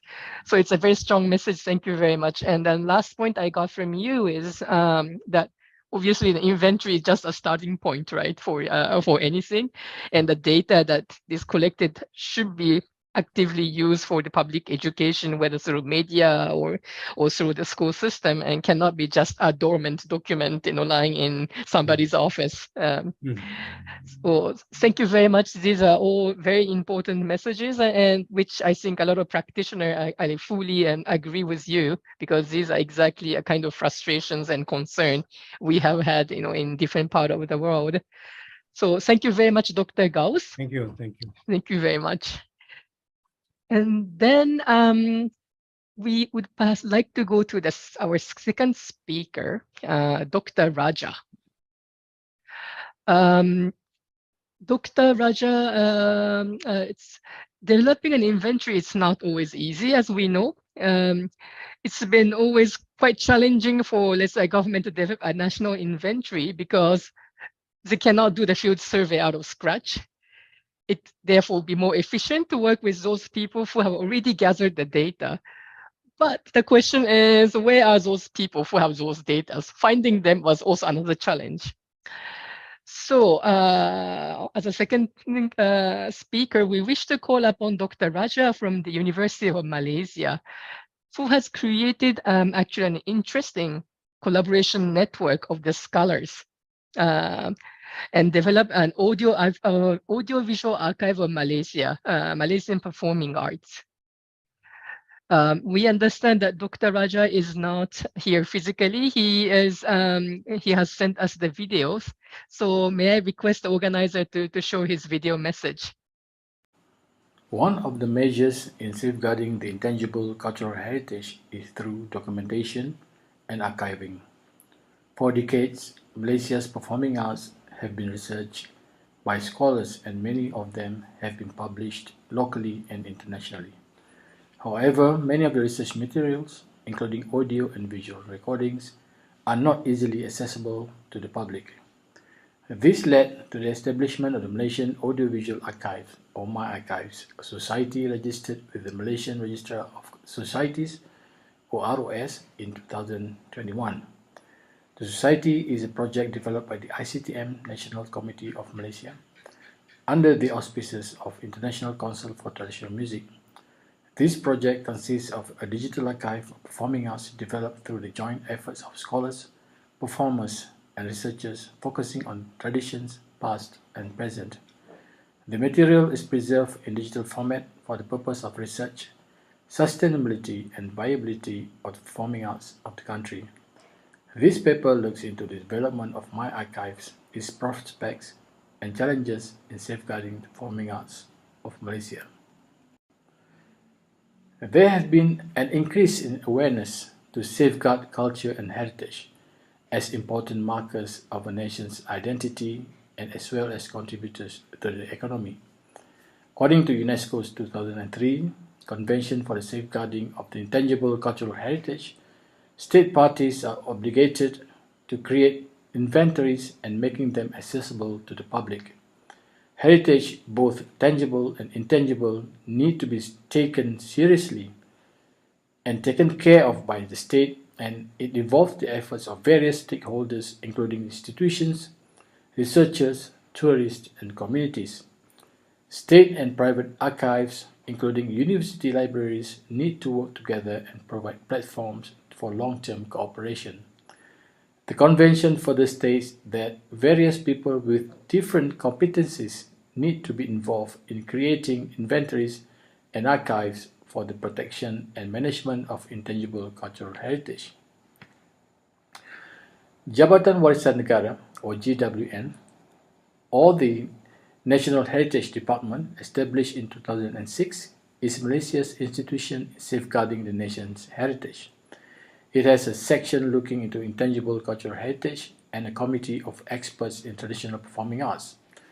The focus is towards safeguarding through research, documentation, and creating awareness, obtaining new data on ICH, and the dissemination of information to the public. JWN is also working with scholars from public institutions in research and publication, but has yet to embark on a coordinated audio-visual archives and inventorying of the performing arts of Malaysia. As outlined by UNESCO Convention, state parties need to focus on the role of communities in safeguarding and drawing up inventories, since they are the ones who recognize and privileged to safeguard their intangible heritage. Research on the performing arts of Malaysia has been done by local and foreign scholars for decades.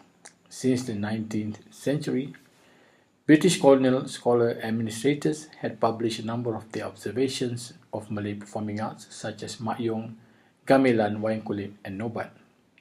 These observations formed part of the colonial project and became useful sources for researchers in Malaysian performing arts.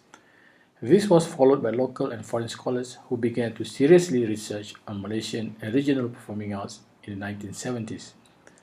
So many of these research findings have been published as books, journal papers, or proceedings. However, audio and visual recordings from this research fieldwork are not widely accessible or coordinated. Many are still kept by the institutions overseas or by the researchers themselves. If the materials are not digitized, it would increase the possibility of the materials, analog and digital tapes, being damaged or unplayable. Digitized copies of these materials should be obtained from the institution or individuals as documentations of our national heritage. In the late 1980s and early 1990s, local scholars began to look seriously into Malaysia's traditional performing arts. This resulted in numerous books and articles being published.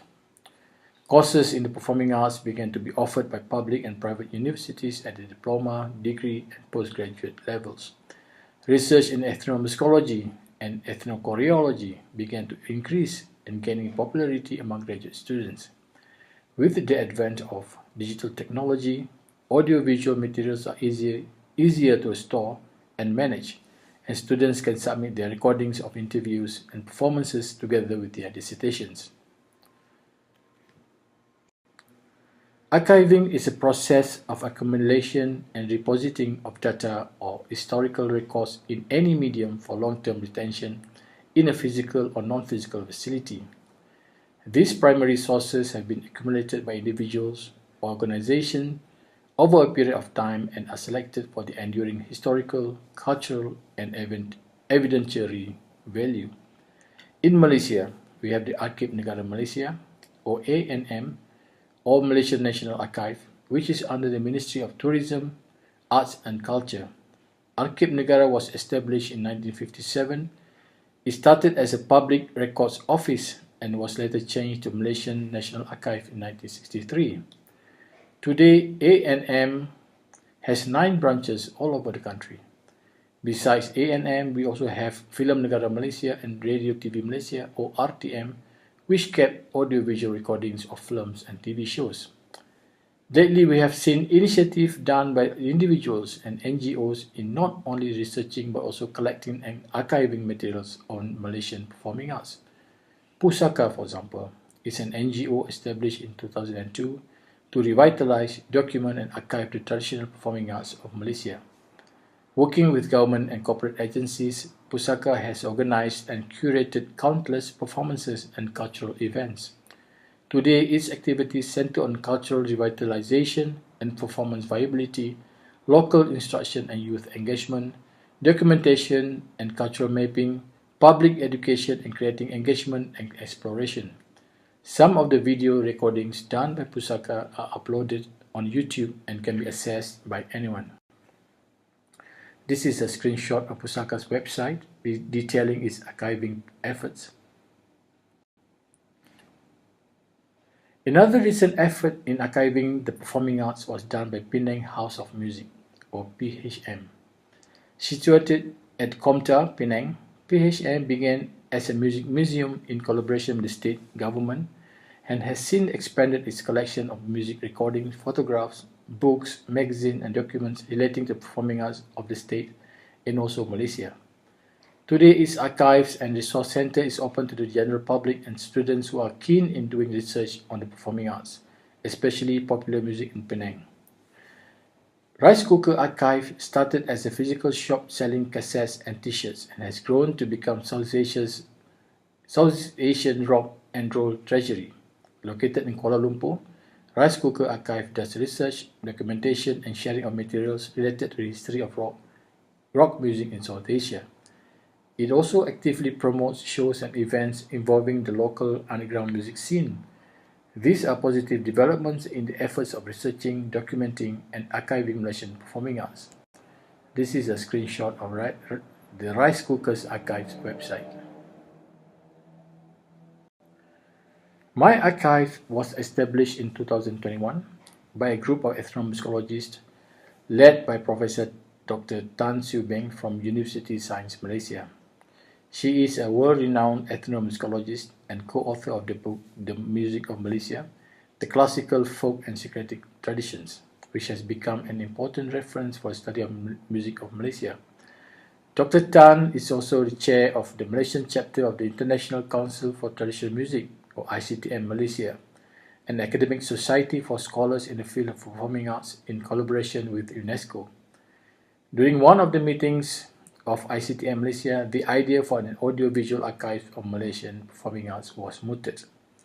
Together with Dr. Raja Iskandar from University Malaysia Kelantan and Dr. Maiko Santaella from Sunway University, who are also members of the local chapter of ICTM, the Malaysian Audiovisual Archive Association, or My Archive, was registered. Committee members include academicians such as Dr. Claire Chan from UPM, Dr. To Lai Chi from IPG, Dr. Christian Yong from Sunway University, and Dr. Connie Lim from UNIMAS. Financial support came from local and international members of ICTM. A website was created by Dr. Maiko and his team from Sunway University to collect and store research materials. My Archive is also supported by local and foreign scholars such as Dr. Anis Noor from NUSPAC, Rachel Ong, an independent scholar, Hafzan Zani from UPSI, Jocelyn Ng from Penang House of Music, Adil Johan for University Malaya, Ginny Golinsky, an independent scholar from United States, and Margaret Sarkisian from Smith College, United States. This is a website of My Archives.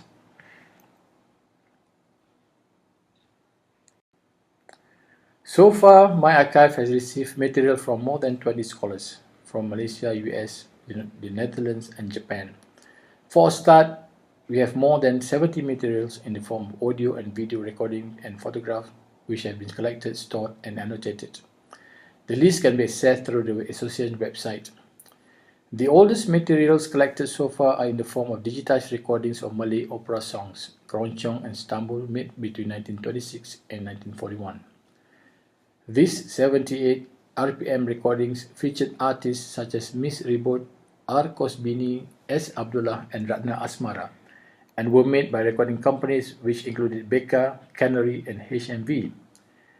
Although small in number, it was a significant start for the archives and the scholars involved.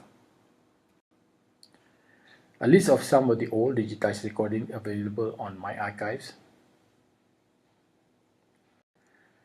Patricia Matersky, one of the world's leading ethnomusicologists, shared her fieldwork recordings of Kelantanese performing arts done in the 1970s. These footages of Wayang Kulit, Mak Yong, and Main Teri offer rare glimpses of these traditional art forms played by famous masters of the past. Some extinct art forms such as Wayang Jawa and Tok Selampit from Kelantan are also in the recordings. Besides performing arts in Peninsular Malaysia, the organization also received material from East Malaysia. Ginny Golinsky, an independent scholar from the United States, provided a collection of Kenyah songs recorded in 1993. Other contributors to the My Archive include notable ethnomusicologists and anthropologists such as Claire Chan, Patricia Hardwick, Raja Iskandar, Gulam Sawa Yusuf, and Aki Yuhara. These are some of Matersky's materials on My Archives. Like any other efforts in safeguarding, there are challenges. The first challenge was to get My Archive registered with the Register of Societies, followed by opening a bank account. The next challenge is obtaining archive materials which are kept by researchers themselves or certain institutions.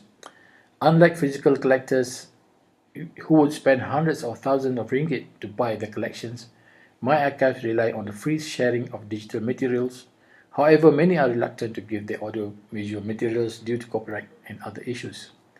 Analog materials kept by researchers and collectors need to be properly restored and digitized, and this requires manpower, time, and financial resources.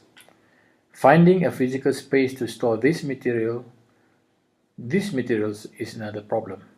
For my archive, the members decided that only digital sources are archived and stored online through our website.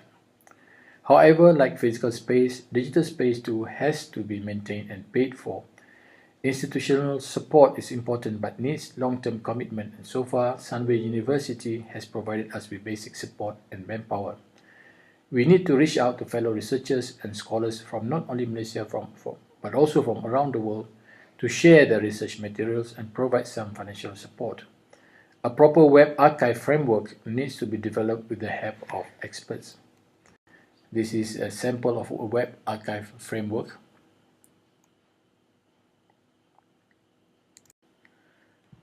Safeguarding the performing arts of Malaysia through archiving needs the coordinated efforts of many parties and stakeholders. The public needs to be informed of the importance of safeguarding our heritage, and this must begin at schools and higher learning institutions. Information regarding the archiving of intangible cultural heritage, especially the performing arts, can be disseminated through social media and other popular platforms. Private initiatives by individuals and organizations in safeguarding our heritage should be supported by the state and public. My Archive is just a small initiative by a group of scholars of Malaysian Association Performing Arts in safeguarding the region's traditional performing arts. It is still an ongoing process which will need continuous support in terms of financial, technical, promotional, and archive materials from all stakeholders. Community engagement is also important for this project to sustain in the long run as suggested by UNESCO. Looking at the technical challenges in setting up a web-based archive, it is going to take more time and effort.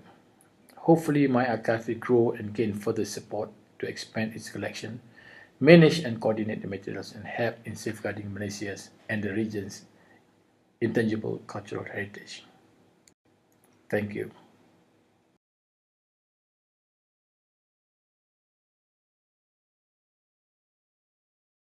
Of the audiovisual archives.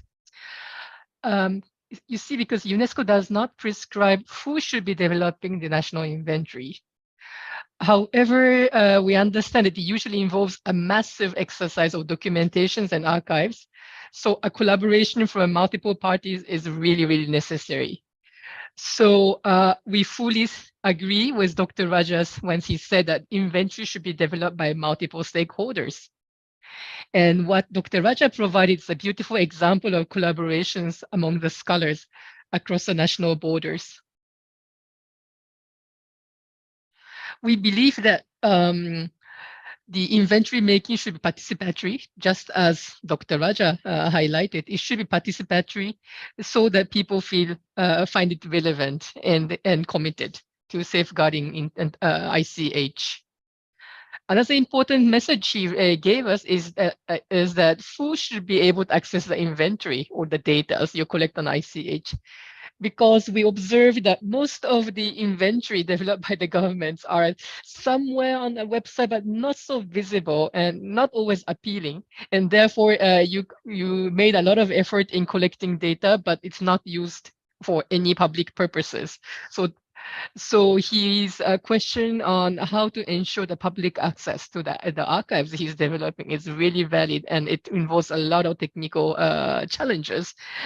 But we sincerely hope that Dr. Raja's archive will grow further and more beautifully to support the safeguarding of ICH in Malaysia. Thank you very much once again, Dr. Raja. Now we'd like to change the country and go to Singapore. We have Dr. Arthur Tan from National Heritage Board of Singapore. Are you with us? Yes, I'm here. Great. Hi. Great to see you.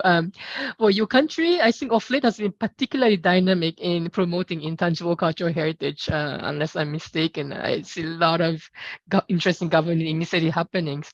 So I'm very curious to hear from you what kind of data your government collect in the name of the inventory, and how do you actually use these data, to develop your ICH safeguarding strategies? So the floor is yours, Arthur. Thank you.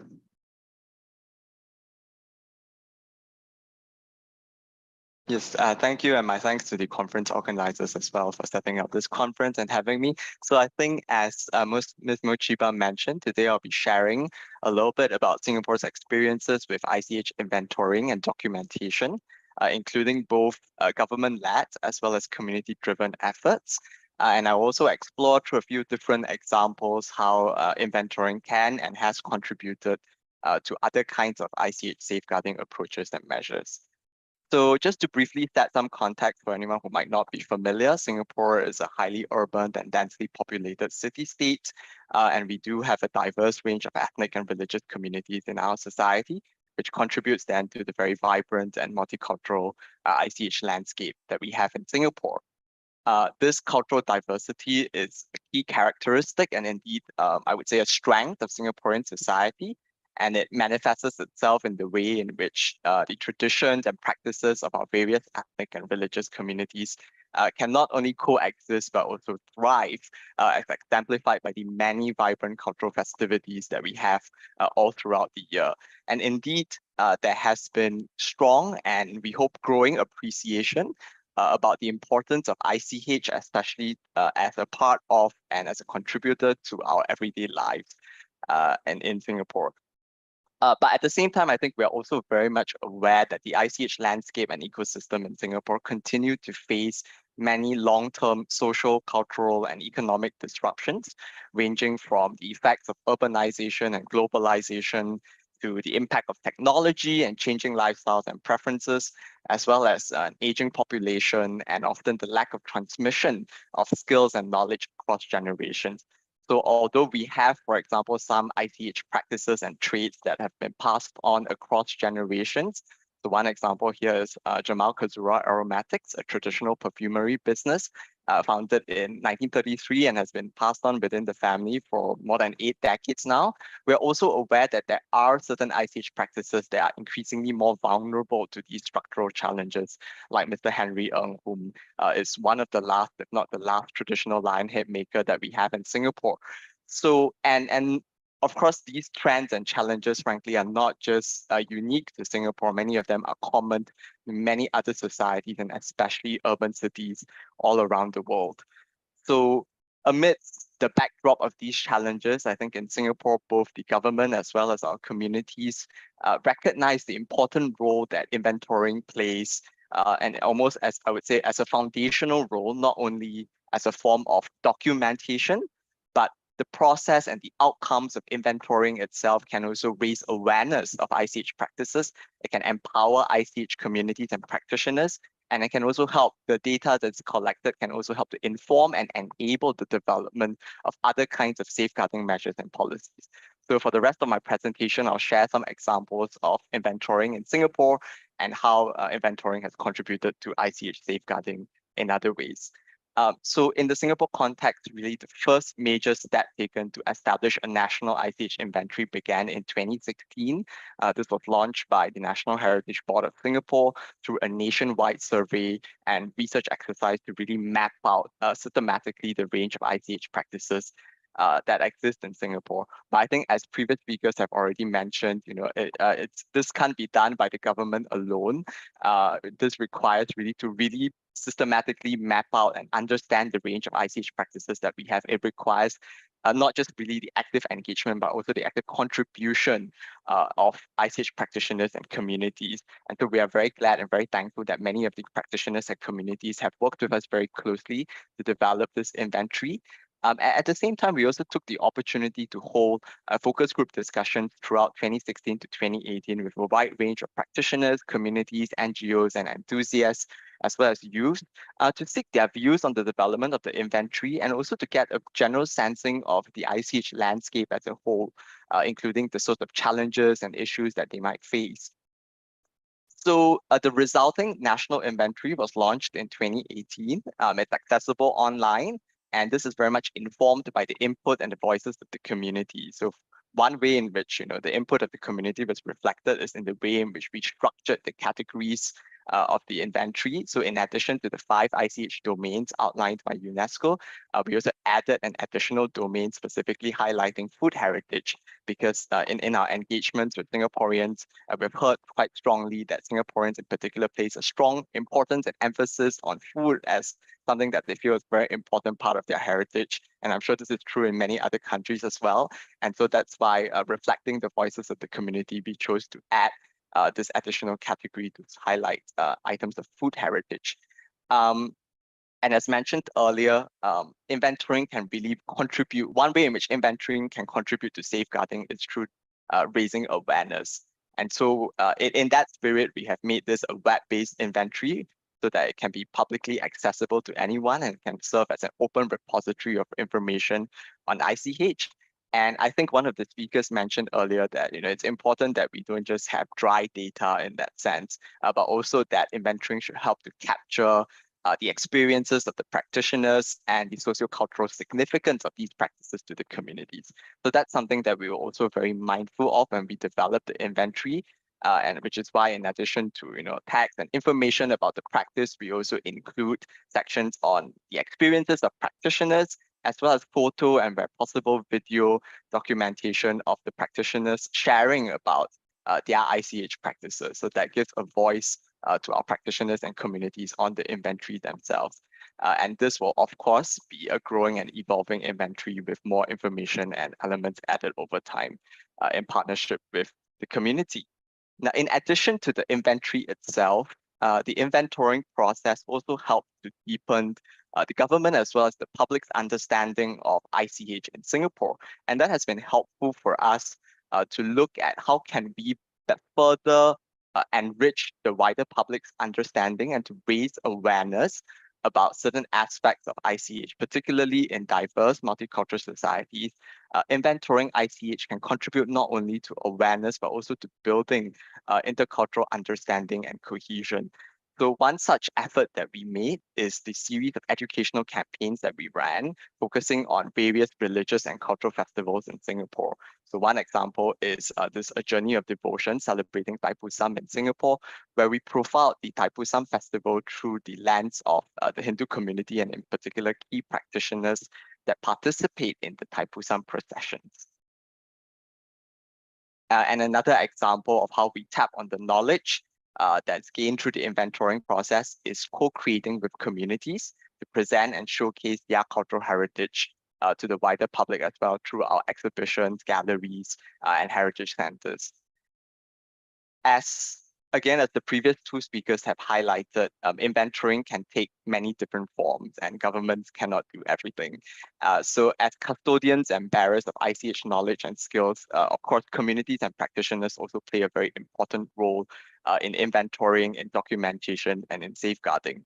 And in Singapore, we're glad to see that parallel to the government's efforts in terms of perhaps the more kind of formal or systematic inventorying, there have also been emerging examples of community-driven documentation and sharing about ICH. So one example of this is Facebook groups, online groups that have been set up by the community, often by practitioners or enthusiasts, and they have these Facebook groups where they go about, they document it, and it's a very kind of informal, everyday kind of documentation where they take photos or videos on their phone and then they'll post it on the group, or they'll share about events or news articles that are relevant to ICH. And these kinds of more informal modes of documentation and dissemination has been facilitated and enabled by the availability and access to social media platforms, the digital technologies, and to some extent also catalyzed by COVID, during the environment where people couldn't meet each other as often. These online communities often became another way in which ICH practitioners and enthusiasts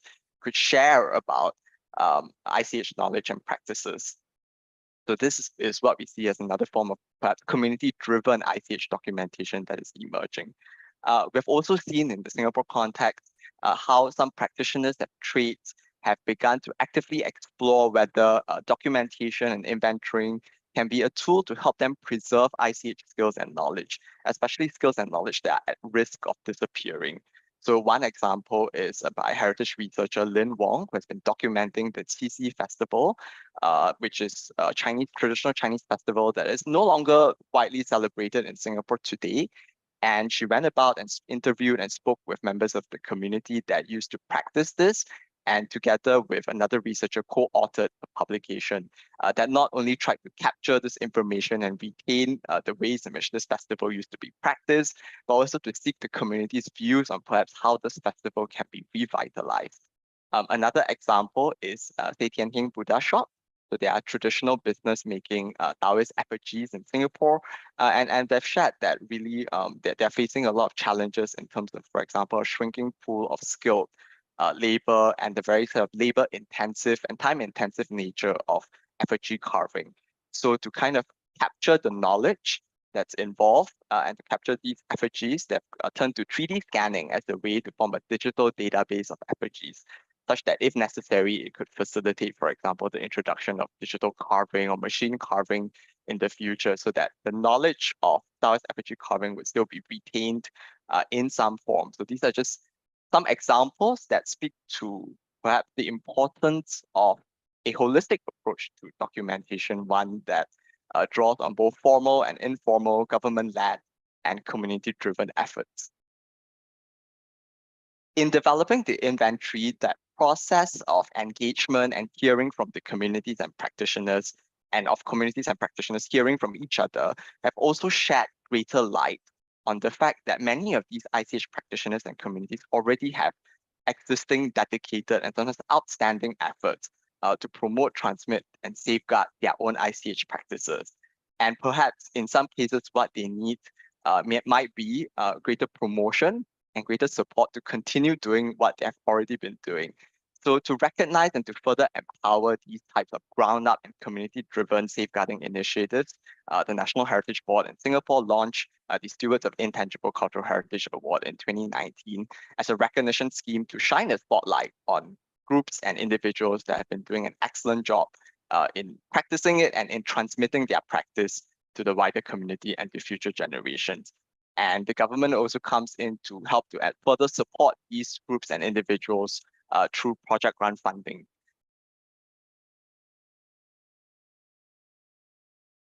Yes. So two examples of some of the projects that have been undertaken. One is by award recipient Michael Kerr for the making of popiah. So he's a third generation popiah maker and owner of an 85-year-old popiah business. And what he has done is develop a series of popiah making workshops specifically catered to underserved communities, such as the elderly and individuals with special needs. And another example is from Tau Kwang Pottery Jungle, which is one of the two remaining dragon kilns in Singapore. And they've documented the kiln, and as you can see here, they've developed a kind of digital 3D a virtual tour of it, created to educate the public. So we see that our practitioners and communities have also undertaken their own efforts to kind of document and to disseminate the knowledge of their practice to the wider public as well.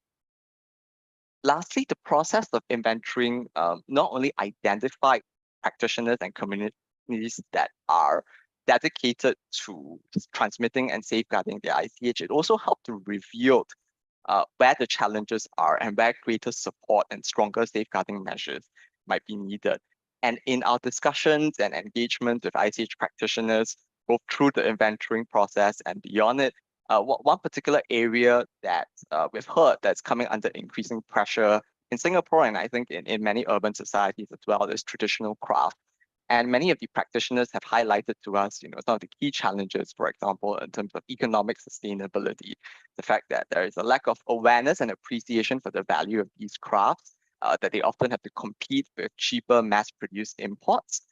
We've also heard that many of them find it challenging to find skilled successors or to have training, structured and long-term training opportunities where they can pass on their skills and knowledge. And that's, of course, tied to the fact that it's been increasingly challenging because of changing lifestyle preferences, expectations to attract younger generations to be consumers and to be practitioners of traditional craft.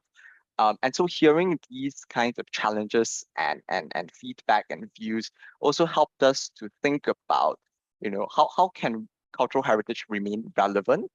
And if there are these economic challenges facing the ICH landscape, how could ICH practitioners also benefit from some of the emerging economic trends, for example, in terms of the rise of cultural industry and the creative economy?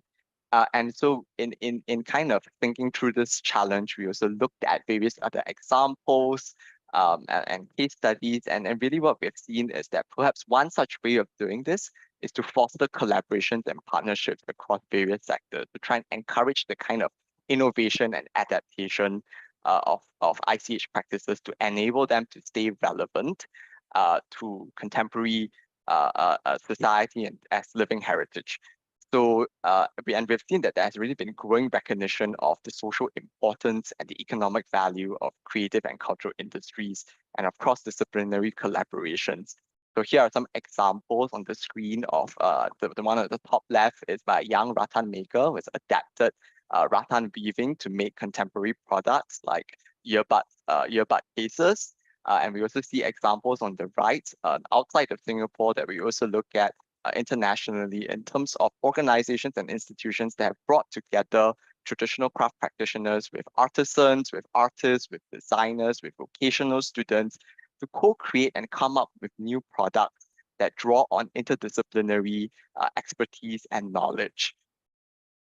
So with all this in mind, in last year in 2021, the National Heritage Board launched the CraftX Design Scheme, where we paired 4 traditional craft practitioners with contemporary designers and studios to come together and co-create new and innovative products drawing on traditional crafts, with the intent of firstly challenging, public perception about, what traditional crafts can be, how traditional crafts can continue to be relevant to today's society, and also offering a sandbox to bring together people from different disciplines and industries to come together to experiment and to explore how, on one hand, design innovation can contribute to revitalizing traditional crafts, and on the other hand, how cultural heritage can also contribute to inspire and enrich the practices and outcomes of designers and design studios. So on my slide here are the 4 completed products from our pilot edition in 2021, inspired by 4 different crafts: traditional Chinese lantern, ketupat weaving, Peranakan beadwork and embroidery, as well as rangoli.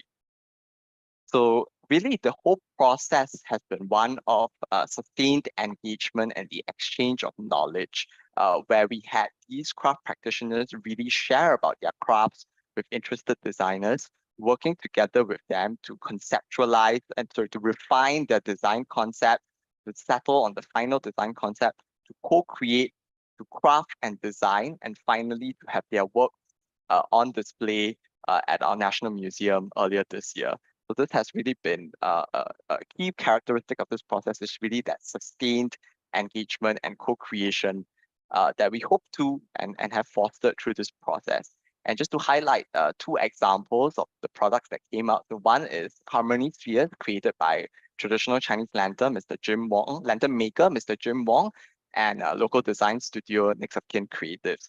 So what they did was that they took the traditional Chinese lantern, they retained its traditional function as a lantern, as a source of lighting, and they also retained the material of it, the bamboo structure, the bamboo structure, while changing how it looks, the form, as well as applying 3D design and printing to certain aspects of it to turn it into a multi-spherical structure with a kind of more contemporary look that both embodies some of the traditional craft techniques that are involved, for example, in crafting the bamboo strips, while also incorporating new 3D digital technologies. Another example is Raya Furniture, a collaboration between ketupat weaver Madam Anita Tompang and designer Mr. Andrew Low, where they applied ketupat weaving techniques to create, but instead of rice and coconut leaves, they used the technique of weaving with leather strips and foam to create ketupat-shaped foam modules wrapped in leather strips that can then be assembled into different forms of modular everyday furniture. So in going through this whole program, we've heard from the practitioners as well as the designers participating. They felt that going through this process helped them to envision new possibilities for their craft, has helped to foster the exchange of ideas and access to new networks and technologies. And importantly for the designers, that this sustained collaboration showed how cultural heritage can not just benefit from design innovation, but cultural heritage can also be a contributor and catalyst to design identity and innovation. So I think to just briefly sum up, I think I hope that these examples will contribute to the wider discussion around the role of inventorying and different ways of inventorying, and importantly, how we can forge partnerships across the ICH landscape to strengthen our safeguarding of ICH. Thank you. I'd like to pass the time back to Ms. Mochiba. Thank you, Arthur. That was, wow, there's a lot of interesting examples, so inspiring. I like the way your government used this data on traditional craft with your strategy for the creative economy and vocational training. Because I understand that many of ICH in Singapore are what we call the traditional occupations or the traditional trade, right? So I feel that this linkage, between ICH and the creative economy is just a natural kind of marriage of the two elements. That's a very wise things to do. Another thing I noticed, you use a lot of social media, right, for the for the weight-based inventorying and I think it's just another new trend, because when this 2003 UNESCO Convention was adopted, so it was 2003, so we didn't have that social media that active. So we have been twisting our head, how are we going to mobilize communities? How are we going to mobilize the public? And it's a very challenging exercise usually for the government, but now thanks to the social media, now you devise the way to kind of animate this inventory by collecting people's experience and and feedback on the ICH. Am I correct? So that's, I think, a very interesting way to keep the inventory active, evolving, and not just this dead static list of ICH. And finally, yes, I think what you did is promoting the heritage practitioners, promoting, highlighting, recognize the heritage practitioner is one excellent way of safeguard ICH, because once again, when we talk about inventory, we tend to inventory the forms, but not the people. So we have list of all the performing arts or traditional craft techniques, but when we try to search for the name of the people who are doing this, suddenly we have very little information. So your alternative approach of highlighting the doers, the practitioners, I think it's a very exciting and practical way of promoting intangible cultural heritage. And I hope in the future our inventories would be more about people and not too much about the just the technicalities. Thank you very much, Arthur. Thank you. Okay, then we again change the country. Let's us move to Philippines, and we got our next speaker, Rene Talavera, from the National Commission for the Arts and Culture of Philippines. Now we slightly changed the topic, and let's us talk about disaster risk reduction, because intangible cultural heritage also gets affected by extreme situations like conflict and natural disasters. And the fundamental question here is whether the inventories or the documentation in our country we have on ICH is useful to safeguard or revive ICH elements affected by the disasters. Most probably not. Most probably not. When an earthquake happened in Nepal or in Japan, the national inventories on ICH you had was totally useless. In developing anything to do with reviving this damaged intangible cultural heritage. So Philippines is one of actually the first countries who decided to revise its ICH inventory from the perspective of the natural disasters. so that this tool, this documents becomes a useful tool for disaster preparedness for the ICH communities. So, Renee, floor is yours. Please share with us your experience. Thank you, Moe. Good day, everyone. I am thankful to be part of this significant gathering and share intangible cultural heritage, or ICH, safeguarding efforts in the Philippines, particularly the country's flagship program, the Schools of Living Traditions, or the SLT. I congratulate the organizers of this laudable event, which is very timely as the Philippines is celebrating the National Indigenous Peoples Month this October and the ongoing efforts in our ICH program. My presentation will focus on ICH disaster risk reduction, or DRR, inventorying through SLTs in the Philippines. Our country is highly prone to natural hazards, including tropical cyclones, hydrometeorological disasters, typhoons, including the most recent Rai or Odette, earthquake, which even happened just this morning in the northern Philippines with a magnitude of 6.7. You might also have heard of the infamous Typhoon Yolanda, known internationally as Typhoon Haiyan, and dubbed as one of the deadliest Philippine typhoons on record. Some of the impacts brought about by these disasters include damage to the environment and cultural heritage, both tangible and intangible, resulting to the disruption of traditions, lost customs, beliefs, and practices. As a state party to the 2003 Convention for the Safeguarding of ICH, the Philippines is among the pioneering signatory states, especially considering the fact that it has a diverse range of ethno-linguistic groups. While the Philippines is one of the earliest signatories of the convention, it was only recently that the country took robust measures to act upon the goals and mandates of the convention. Admittedly, there has been a palpable predisposition towards tangible heritage, though not because of explicit disregard, but a question of how we as cultural workers tend to prioritize things that we see.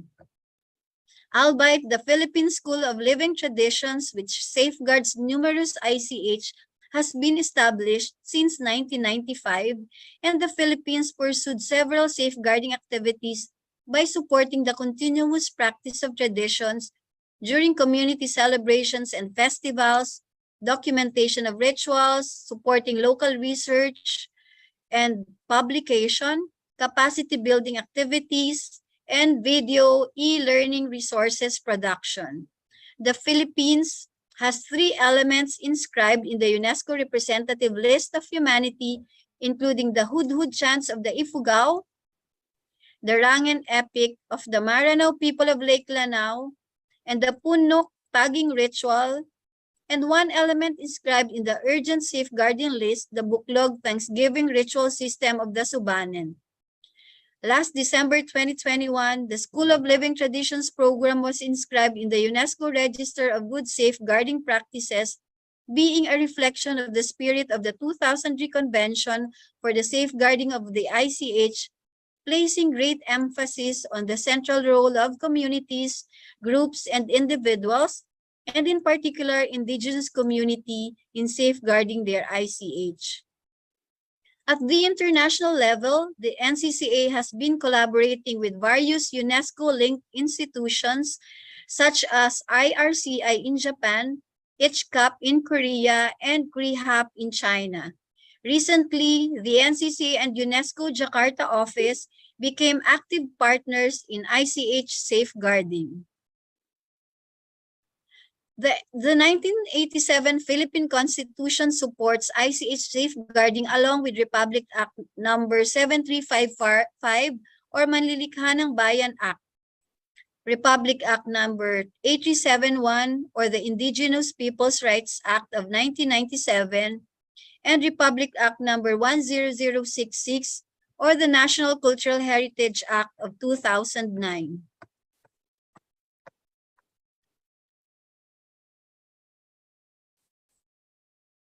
The NCCA is the overall policy-making body, coordinating and grants-giving agency for the preservation, development, and promotion of Philippine arts and culture. As the lead agency in the implementation of UNESCO's 2003 Convention for the Safeguarding of ICH, the NCC has been developing projects and programs, conducting inventorying, researching, documenting, implementing policies, carrying out awareness-raising initiatives, organizing workshops and conferences, providing technical assistance to communities in nominating elements to the UNESCO representative and urgent safeguarding lists, and liaising with diverse local and international networks for the safeguarding of ICH elements in the country. Under the NCCA, the Subcommission on Cultural Communities and Traditional Arts, with its national committees on Northern, Central, and Southern cultural communities, composed of representatives from the different clusters of indigenous and cultural communities in the three major islands of the country, Luzon, Visayas, and Mindanao, serve as channels of communication between the communities and the NCCA. As NCCA's flagship program, the Schools of Living Traditions, or SLT, considered as Community Centers of Learning, is a 5-year community development initiative that is geared towards the safeguarding of traditional culture and practices through the transfer of indigenous knowledge and skills to the next generation by the cultural masters in the community. Since its inception, SLTs have been established in hundreds of communities around the country and has recently been enhanced, which envisions a more holistic and proactive approach towards sustainability. This includes an emphasis in providing sustainable livelihood and economic opportunities for artists and cultural workers in each community. The SLT is also considered a strategy included in the Philippine Development Plan 2017 to 2022. Through this, the importance of culture and all the communities involved in its safeguarding has been highlighted by the national government as factors in uplifting the lives of the Filipinos. The said program has also shown effectiveness in the promotion, preservation, development, and revitalization of the Philippines ICH and was inscribed in the UNESCO Register of Good Safeguarding Practices. As of this moment, there are 29 SLTs that are currently being assisted by the NCCA and its partner community-based organizations under the enhanced framework. All the SLTs undergo a similar implementation process, namely year 0 for the preparatory stage, which would include the formulation of the master plan and the construction of the SLT center, years 1 to 3 for the training proper, which is essentially the transfer of knowledge and skills, year 4 for the product development to assist the readiness of the community in harnessing their products for livelihood, and lastly, year 5, which is the marketing aspect of the program to explore possible platforms for businesses or tourism. Through these non-formal community centers of learning, the SLTs are actively safeguarding various ICH. However, despite the importance of the program, the indigenous cultural communities who serve as lead implementers of the SLT still remain as one of the vulnerable sectors in the country, particularly in times of emergencies or state calamities. In 2019, the SLTs were first introduced to the concept of ICH in emergencies through a 2-day capacity building workshop for local coordinators, which included inventorying ICH elements in the SLTs. The Philippines also participated in the experts meeting on ICH in emergencies in Paris, which discussed inputs to the operational principles and modalities for safeguarding ICH. In December of the same year, the IGC for the safeguarding of the ICH as a response to the endorsement of the operational principles and modalities for safeguarding ICH in emergencies, the UNESCO developed training modules on ICH in emergencies, wherein the Philippines, being a disaster-prone country, was selected as a pilot area for the implementation of training workshops using the said modules. NCC organized the online and local and national training workshops on safeguarding ICH in the context of disasters, in collaboration with UNESCO Jakarta office and the SLT's coordinating teams and cultural masters in the 3 major islands of the Philippines, Luzon, Visayas, and Mindanao. The collaboration is essential to the country as it provides awareness and knowledge on safeguarding ICH in emergencies to key stakeholders at the national and local level, particularly the communities at risk of disasters in the 3 mentioned island clusters of the country. This ensured the involvement of the community, developed the capacities of the participants, and enabled them to develop and implement plans and policies for the institutionalization of ICH DRR in local DRRM.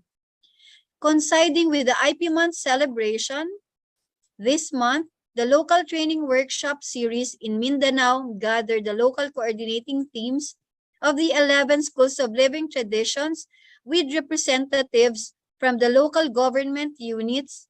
Topics included safeguarding ICH in emergencies.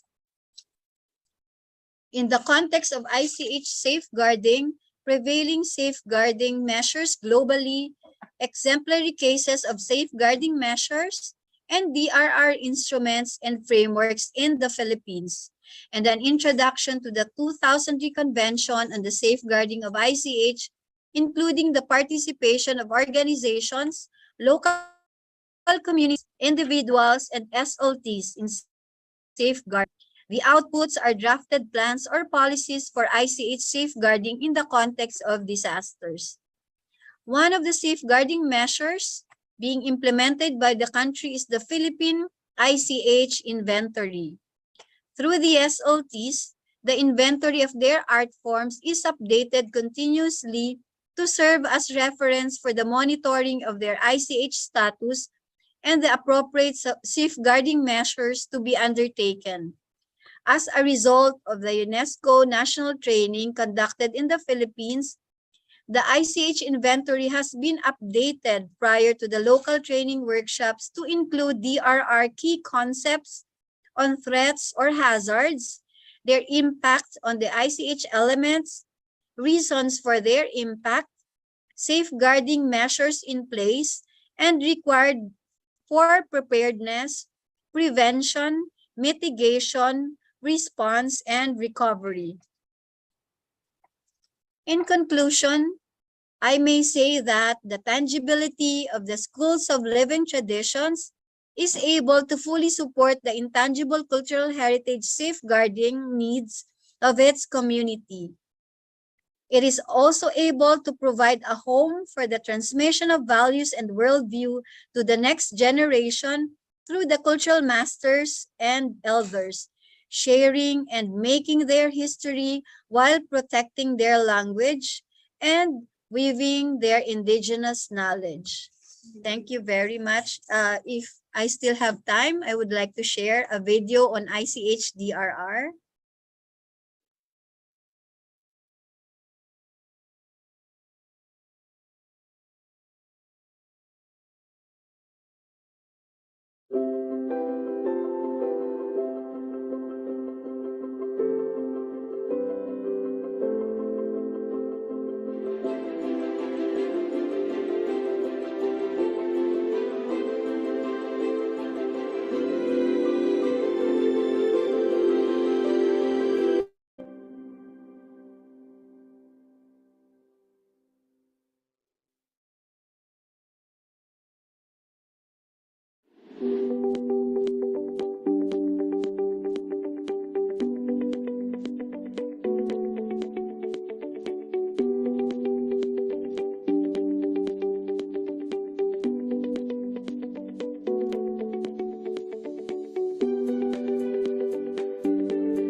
Okay, Renee, thank you very much for sharing the experience. In fact, I wish to share with the public that one of the interesting outcome of that exercise we did in Philippines is that it brought together for the first time the communities working on Icich safeguarding on one hand, and people who are managing the disaster risk reduction in the country. Because usually these are two departments who don't work together. And one discussion we had is a possibility to overlay the inventory of Icich and the disaster risk mapping of the country, because every country has this hazard map, and so they identify which government government institutions, schools, factories, etc. are located in the disaster prone areas. But interestingly, these national hazard map don't usually include information on cultural heritage and intangible cultural heritage.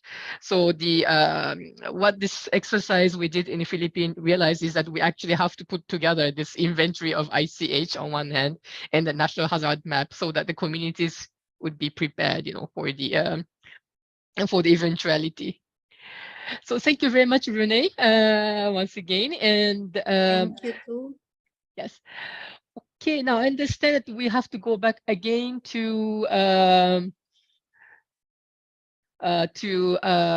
Malaysia. I know RT is on standby, but we have one more presentation before you, RT. Yeah, we go back to Malaysia to hear the experience of Dr. Yo from the government of Malaysia, which is about multinational nomination.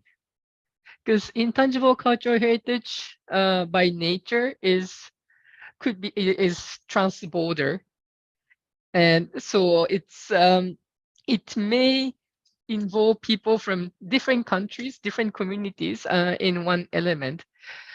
So because of that, it may be that intangible cultural heritage should be actually used as a tool for the intercultural dialogue or cultural diplomacy. And then maybe national inventory could also cater, could be also developed for the purpose of the cultural diplomacy. And this seems to be the message from Dr. Yo. So let us hear her presentation, which comes in the form of the video.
Good afternoon, ladies and gentlemen. I'm Iyo Ling Yang from Department of National Heritage under the Ministry of Tourism, Arts and Culture, Malaysia. I'm glad to be here with you today. Based on the opening video entitled Malaysia Truly Asia, it clearly shows the diversity culture in Malaysia. The largest reason why Malaysia is truly Asia is its culture. With roots and influences from the Chinese, Indians, even British colonialists, Malaysia is one of the world's greatest melting pots.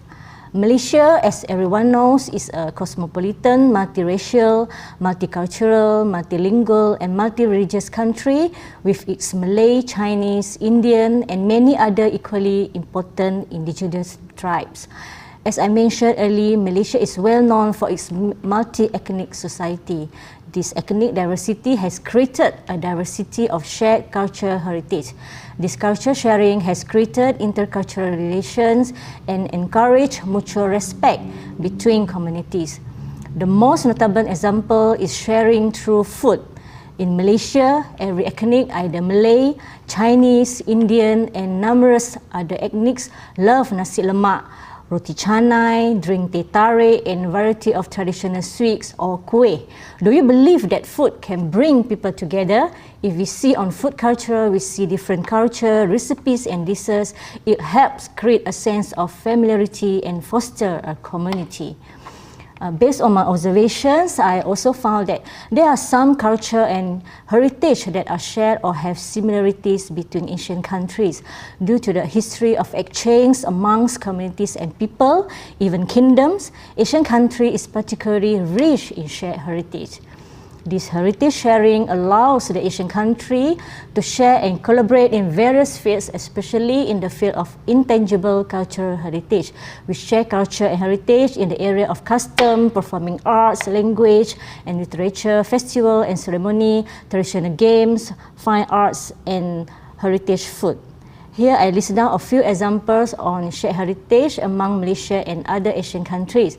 Firstly, we look at Malaysia, China. For ritual and practices, we see that we share the same heritage for Onchun, Wang Chuang or Wang Kang ceremony. The Onchun ceremony are rooted in the folk custom or worshipping Onya, a deity believed to protect people and their land from disaster. The ceremony was recognized by UNESCO in 2020 under the representative list of the Intangible Cultural Heritage of Humanity, which it was multinational nomination with China. And we also share the same celebration or practices for festival. Includes Mooncake Festival, Nine Emperor Festival, Chinese New Year and Tang Yuan Festival.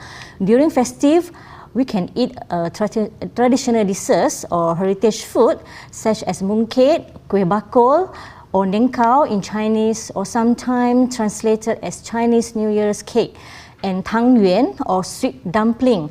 Tang yuan is a Chinese dessert that contains a ball of glutinous rice flour and water that has been either boiled and served in hot broth or syrup. I also noticed that Malaysia and China also have a similar practice and belief in eating betel and betel nut. When I visited Sanya Island in Hainan, China, long time ago, if not mistaken, around 30 years ago, I found that a few Chinese people in Hoi Hoi village ate betel and betel nuts, and their lips were red and their teeth looked black. In Malaysia, especially in Kelantan, located at east coast of Malaysia, it still has a few Chinese people and Malay people who still eat betel. However, we need to do a further research on the origins of this betel eating culture, as we do not know how two countries have similar practices. In performing arts, the two countries inherited the performing arts of bamboo dance.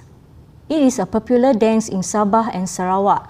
It's an entertaining and challenging form of dance because you need to have perfect timing and movement to make sure your feet aren't trapped between the clapping bamboo. In China, this dance is interesting and quite popular among Li people. People of the Li ethnic group get together dressed in folk costume to dance on festive occasion. You can see this performance at Li and Miao Cultural Village in Sanya. For traditional games, both countries play tating lawi or we call it chapte, foot feather, or qianzi in Chinese. Tating lawi is popular in Malaysia, but in Malaysia we call it chapte or chapte. It's a children's game before they can master sepak raga. In China, it's considered a Chinese ancient game called Chuzu of the Han Dynasty 2000 years ago. The ball of shuttlecock made of chicken feather. Now we look at Malaysia, Indonesia. For Malaysia, Indonesia, we share the same heritage for pantun under the category of language and literature. Pantun is a form of Malay verse used to express intricate ideas and emotions that also carries with its art of metaphorical delivery in subtle language. Pantun is considered a binder that can unite the various communities that practice it. The pantun was recognized by UNESCO in 2020 under the representative list of the Intangible Cultural Heritage of Humanity, which it was multinational domination with Indonesia. In traditional performing arts, Malaysia and Indonesia share a lot of heritage, including gamelan and randai. Gamelan is a traditional music originated from Indonesia. In Malaysia, it is divided in two types, Johor gamelan or Javanese gamelan and Terengganu gamelan, or sometimes called gamelan Melayu. This music requires a set of musical instruments which are made from iron or brass and wood. For Malaysia, gamelan it has 7 main instruments, while Indonesia has 19 or 20 types of instrument. Randai, a folk art of Minangkabau people, flourished as a theatrical form among migrants from West Sumatra in the Malaysian state of Negeri Sembilan in the 1960s, but has nearly died out today. It is incorporating music, singing, dance, drama, and the martial art of silat. Randai is usually performed for traditional ceremonies and festivals. The both countries also wear kebaya pendek or short kebaya. The kebaya is one of Asia's most enduring traditional garments. Kebaya pendek are also known as kebaya encim in Indonesia and kebaya peranakan or nyonya kebaya is exceptionally popular among Chinese peranakan communities in Malacca, Penang, Kelantan, Singapore and Phuket, Thailand, as well as with Malacca Chitis or Indian peranakan. Now we move to Malaysia, Thailand. What kind of ICH that we share? We share the same heritage in performing arts called Menora. Menora is a type of dance drama originating in southern Thailand and practiced mainly in the northern state of Malaysia, Kelantan and Kedah, and southern province of Thailand. Menora also known as Menora or Nora in Thai language. Like Thailand, Malaysia also play long drum or klong yao. For Malaysia, we call it tak jau. It is generally slung over the shoulder and played with the hands. It has a wooden body and drum head made from water buffalo skin and is usually decorated with colorful skirt. It is played in many festival parades in Thailand. In Malaysia, this musical instrument is also played by the Siamese minority ethnic in northern of Peninsula Malaysia. For traditional games, both countries play sepak raga. Sepak raga is a traditional game for Malaysia, Thailand and Indonesia as well. This game is played by 5 to 10 people by forming a circle in an open field where the sports ball is played with the feet and certain techniques so that the ball moves from one player to another without falling to the ground. For festival, both countries celebrate Loi Krathong and Songkran. The Loi Krathong festival dates to the time of the Sukhothai Kingdom, Thailand, about 700 years ago. It marked the end of the raining season and the main rice harvest. Several Buddhist temples in Malaysia are organizing the Loi Krathong festival in Malaysia. It's celebrated in Perlis, Kedah, Penang and Kelantan, which are located northern of Peninsula Malaysia. For this festival, it has a theme song called Loi Krathong. Loi, Loi Krathong, ลอยลอยกระทงลอยกระทงกันแล้วขอเชิญนกแก้วออกมารำวงวันลอยกระทงวันลอยกระทงบุญจะส่องให้รุ่นสุขใจบุญจะส่องให้รุ่นสุขใจthat is a part of ลอยกระทงsong. Okay, now we move to Songkran. In Malaysia, Songkran is also celebrated by the Siamese community in several states such as Perlis, Kelantan, Kedah and Penang. The Songkran or Thai Water Festival is a religious ritual to symbolize purification and the washing away of one's sins and bad luck. Recognizing the trans-border nature of Icich, the UNESCO 2003 Convention for the Safeguarding of the Intangible Cultural Heritage gave priority for multinational nomination both under the Urgent Safeguarding List and Representative List. True to its mandate to make culture a platform of mutual understanding and dialogue, UNESCO encouraged state parties to consider multinational nomination, thus making the listing process an opportunity for international collaboration over the promotion of nationalistic goals.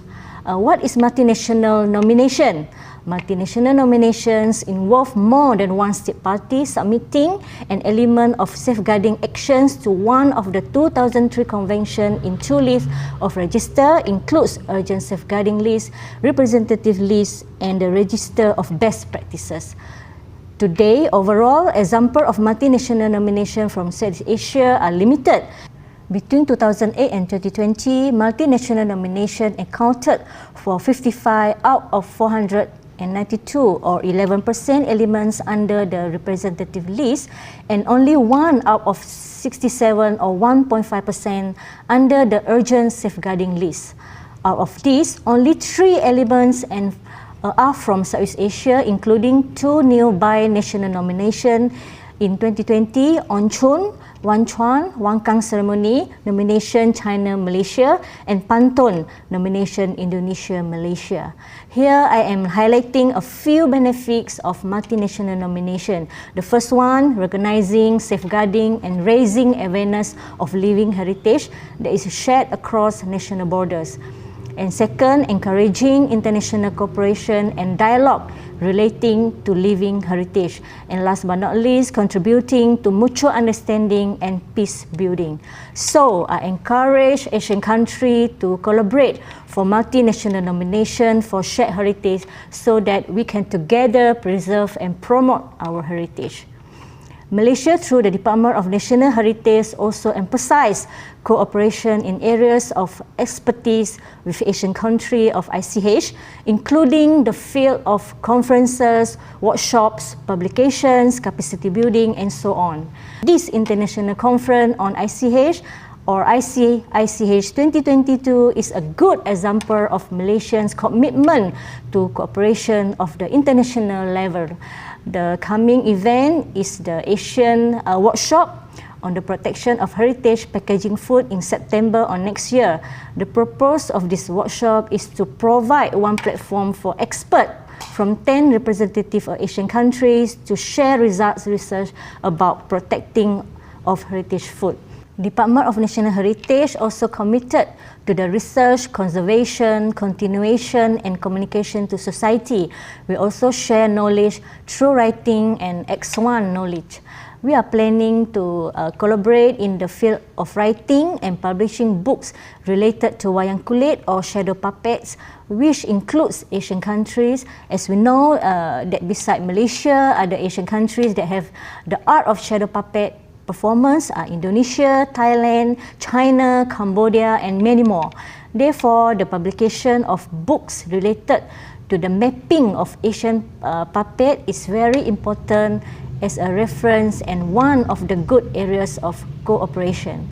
And we also can explore others Icich element in terms of publication, as we already recognize 517 elements of Icich as national heritage, and 27 art activists in various fields have been recognized as living persons of heritage. Malaysia hopes that more areas can be explored for joint publication between Asian countries. For conclusion, based on the shared heritage and shared program that have been showing to you just now, Malaysia believe that these two elements are a unifying factor to bring countries together and one of the platform for ICH safeguarding. That's all for my presentation. Thank you. Terima kasih. Siap-siap.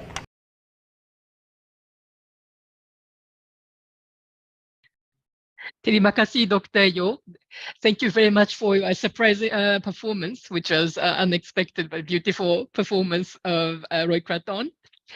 But in particular, I wish to thank you for highlighting about the shared heritage, the shared nature of intangible cultural heritage, especially across Southeast Asia, and the possibility for the multinational nomination under the UNESCO Convention, which is one of the important feature of our convention, because any UNESCO convention is meant for intercultural dialogue and mutual understanding. It is not meant to instigate fight and tensions between the countries. So, so it's important that the Dr. Yo highlighted about the shared nature of the intangible cultural heritage.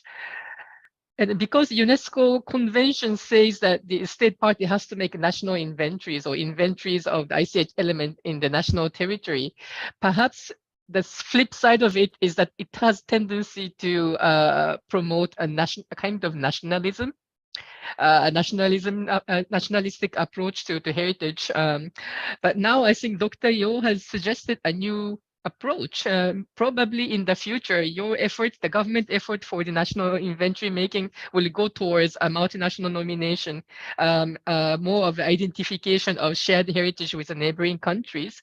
So that might be a new trend, and which as UNESCO would really like to encourage. So thank you very much, Dr. Yo. Now, thank you for your patience. Last and not the least, my favorite speaker, R.T. Jaiman from India. Thank you, Moi. Thank you, Moi. Yes. I'm so happy to be here, and I would like to thank UNESCO Jakarta and the Department of National Heritage and Ministry of Tourism, Art and Culture Malaysia and the University of Malaysia for making it possible for me to share our experiences from India. Exactly. So Ati, in the previous presentations, one highlighted that an inventory does not need to be made exclusively by a central government. It can be done by many stakeholders, and it should be participatory by nature.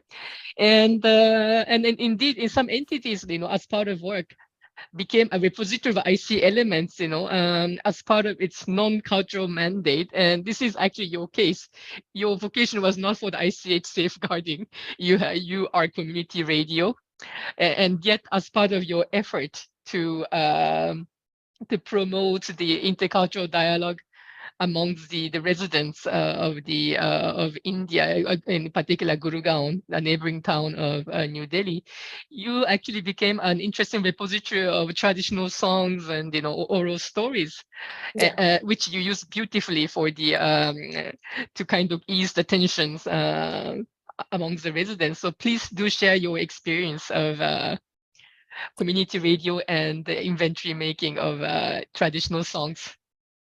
Yeah, thank you, Moi. Actually, community radios do end up becoming repositories of ICH because we're so close to the community at the ground level that I think on a national level, on a larger level, sometimes there are cultural practices that get missed, that do not get documented, that are alive sometimes only in a community's memory. And it is possible for a small community radio to find them, to see them, hear them, and document them, which is, I think, what community radios do, I think in other parts of the world, but definitely in India, where because we are living very close to the community physically and culturally, we are able to hear and see cultural practices which we're able to record and actually safeguard, because many practitioners of those cultural practices, actually, when they pass on, that's an entire generation that is lost. In our case, one of the things that we used Indian folk music for was to build bridges between different communities in a place like Gurgaon, which is a rapidly urbanizing city. And the tensions that emerged when we started working, that we saw between migrant workers who came into the city to build it and to work in it, in the factories, in offices and homes, and to literally construct the city, and the local villagers on whose land the city was built. So those it was those tensions that we figured that using music would be a good way to start a conversation and to build those bridges. We just a minute. I would like to go to the next slide. Just a minute. I would like to kind of play a short music sequence, and I hope everybody can hear it. ये हादसों का शहर है हमारे गांव चलो यहाँ पे जान का डर है हमारे गांव चलो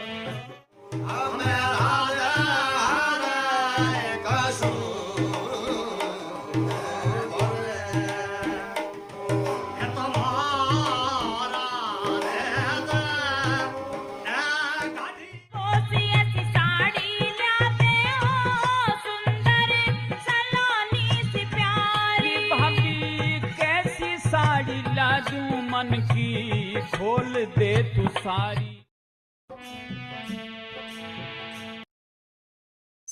So what I would like to talk about is, if you heard that those are 3 different clips of music. There was a song which was from the state of Uttar Pradesh, from a place called Kanpur. In fact, that music was shared by another community radio.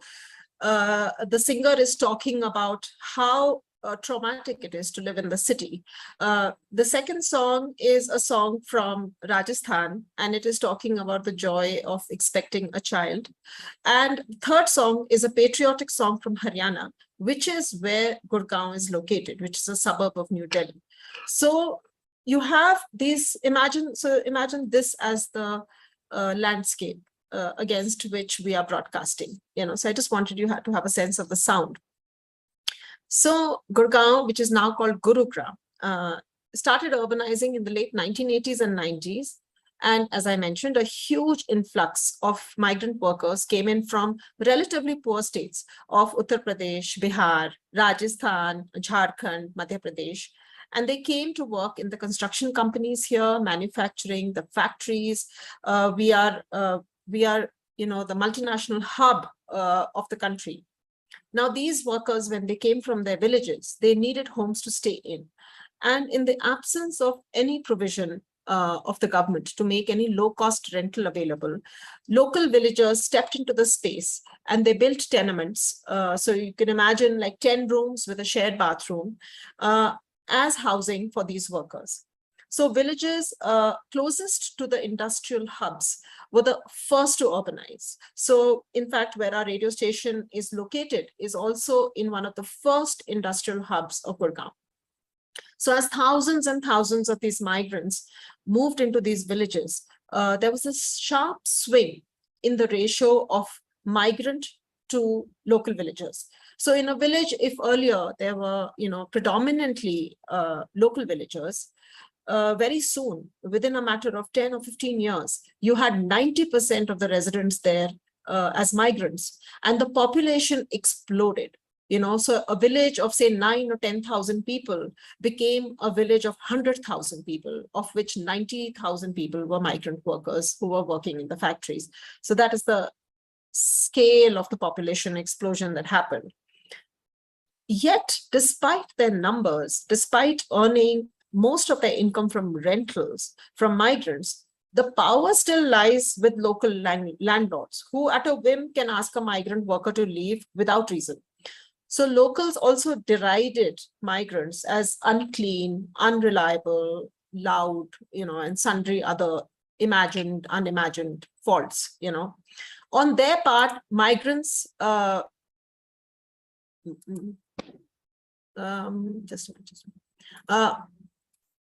On their part, the migrants, kind of found the locals to be, they were exploitative, and they would often prey on the women in their families. With both sides, they had some ground for grievance. A lot of the disgruntlement and friction was because the two sides did not have any common space for conversing as human beings, for listening to each other, and to learn and appreciate the language and culture of the other community. There was no local media that gave that space, and there was no real shared space where locals and migrants could have a conversation with each other. So when we started Gurgaon Ki Awaaz Samudayik Radio, which is Gurgaon Ki Awaaz means the voice of Gurgaon, and Samudayik Radio is community radio. So when we were set up in 2009, the big challenge was, how do we bring different members of these communities, both local and migrant, onto a single platform to speak and to listen? So that's really the idea with which we said maybe music could be an excellent glue that can bring people together. So from inception, we decided only to broadcast folk music and not the Bollywood or Hindi film music that was played on other commercial radios. The aim was to record and source music from languages that belong to our listening community, which consisted of local villagers and migrant workers from across India. So the local community has a very large and rich musical tradition in the language of Haryanvi, a dialect which is a dialect of Hindi. And the migrant community spoke languages like Bhojpuri and Maithili from the state of Bihar, Rajasthani from Rajasthan, Bundeli from the state of Madhya Pradesh, and Garhwali and Kumaoni from Uttarakhand, which is a mountain state. So how did we start? Because we had nothing. We issued open invitations on radio and through word of mouth to singers and musical groups. Musical groups are called mandlis, to come to our studio and to record their music. Our first recordings were of Haryanvi music because understandably, we are in Haryana. It was the easiest group to reach out to. It was the easiest music to record. It was the lowest hanging fruit. And also the community has a tradition of all-night performances for special events. So if a baby is born in the family, or if there's a wedding, people who are well-to-do will celebrate it by having all-night musical performances, which we could record. So that, of course, led to more Haryanvi music coming our way, till a musician, an instrumentalist from Bihar, called in and asked if he could also bring his group. When the first Bhojpuri songs hit the airwaves, so Bhojpuri is a language from the state of Bihar, which sends hundreds of thousands of migrants all over India. Our phone lines started buzzing with angry local Haryanvis demanding that we take this Bihari music off the air. Their argument was, this radio belongs to Haryana, please take this migrant music off the radio. So what followed was long and patient conversations with the callers to explain to them that a radio station with a name that read Voice of Gurgaon would very much try to have the voices of all the various communities that lived and worked in Gurgaon, regardless of language.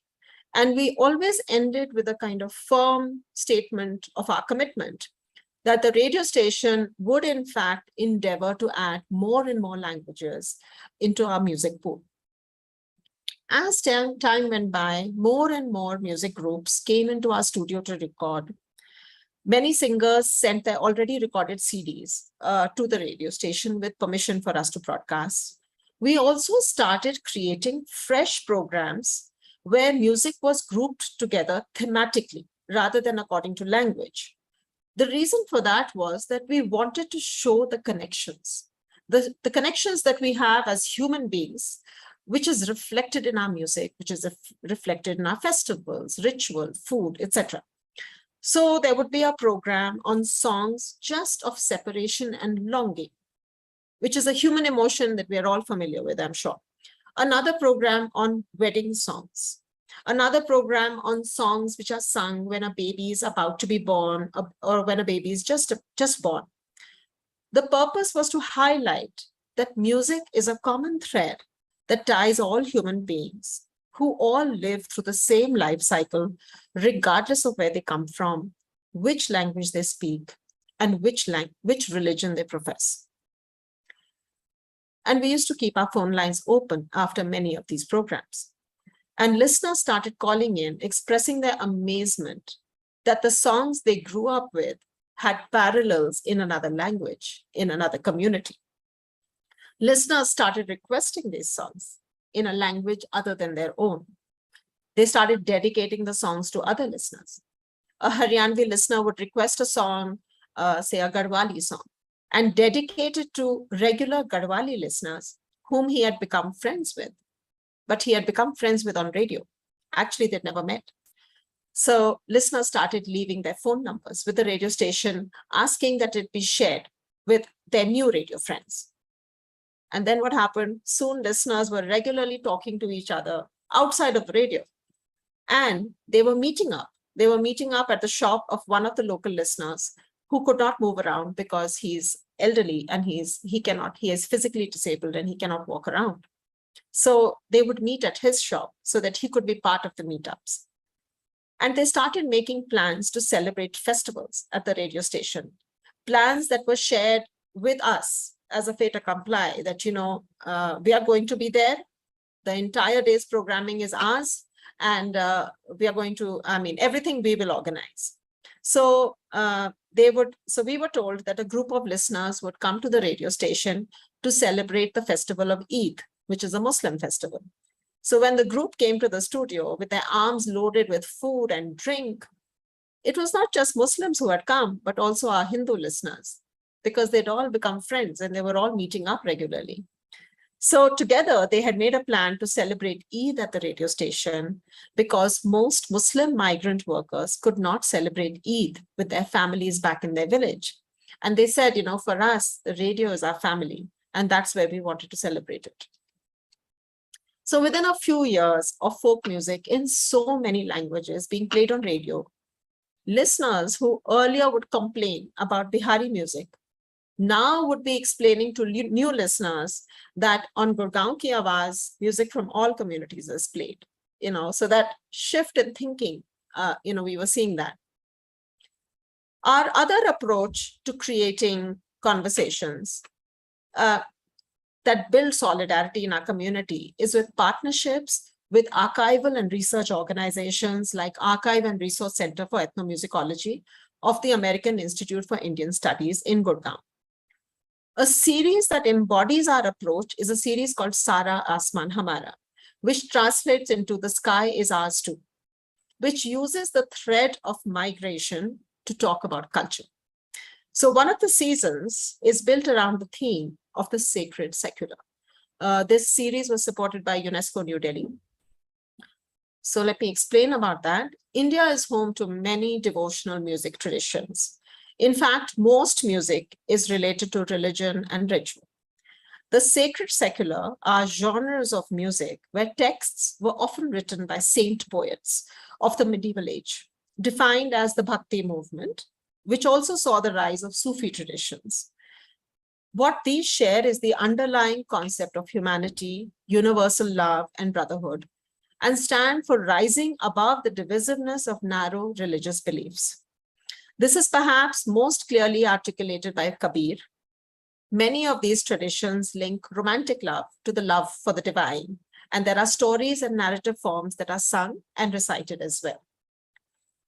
The collections we tapped into from the archives are those of Kabir, Meera, Nirgun Bhajan, music of the Bauls and Fakirs of Bengal, Qawwali, and the Sufi repertoire of Rajasthan, Kafi and Arati of Kutch, Sufi Qissas of Punjab. And keeping the audience of Gurgaon Ki Awaaz in mind, we restricted ourselves to roughly the northern states of India because people would understand the language, but including a range of languages within North India. Small samples of up to 3 in each program were played, contextualizing and explaining the text and speaking about the music and musicians where possible. So the programs are broadcast live with phone lines open to encourage a conversation with the listeners of Gurgaon Ki Awaaz.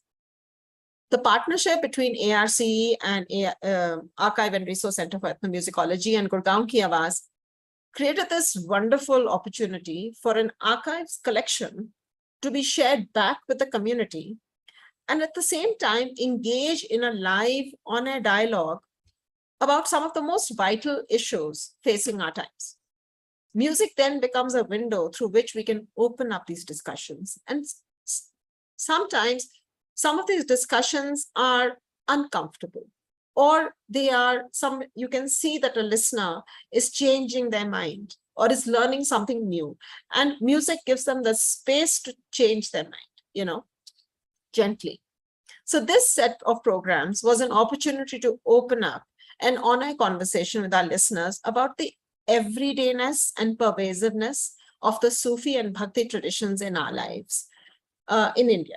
From the time we are children and begin to learn language, be it bringing the sayings of Kabir and Rahim idiomatically into everyday language, or generations of Indian children learning the couplets of the Bhakti and Sufi poets in school, or internalizing the idea of the motif of the warp and weft of diversity that makes up our communities, and it's wonderfully articulated by the poet Kabir, or the unbroken thread of friendship, which is never the same once it is broken, again, beautifully articulated by the poet Rahim.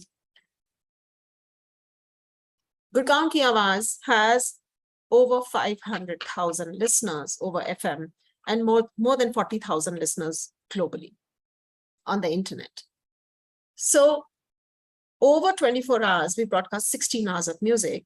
And it is this music that is the glue that not only holds our listeners to the radio station, but the glue that binds our community of listeners to each other. We believe that music can break through stereotypes, can overcome distrust and dislike. It can create a space for conversation where there was none. Even if the language is unknown, a song has the capacity to convey emotion. And it is this emotion that human beings plug into, and that allows them to connect to another person's life. On our radio station, folk music in a number of Indian languages has allowed for the disruption of the stereotypical power equation between local and migrant. In those moments when listeners are listening to the music of another community, the stereotypes inside their head are parked for a while, allowing for another relationship to blossom, a relationship where people listen to and learn to respect another culture. Programs like Sara Asman Hamara hit a chord with listeners, with one calling in to say that his favorite song was a bhajan, which is a bhakti song by the renowned Hindustani classical musician, the late Kumar Gandharv, and his famous Ud Jayega Hans Akela, the swan will fly alone, which this listener said he had listened to 40 times in one sitting. Listeners recalled learning Bhakti and Sufi poetry as children, using idioms from these short couplets in their everyday language, and ruing the loss of this philosophy in their lives today. To conclude, I'd like to say, for a radio station, the lack of a visual element also means that people can converse with other people without judging them, about how they look and how they dress. Instead, the focus is squarely on how people sound, what they're saying, how they're saying it, or in our case, how they're singing it.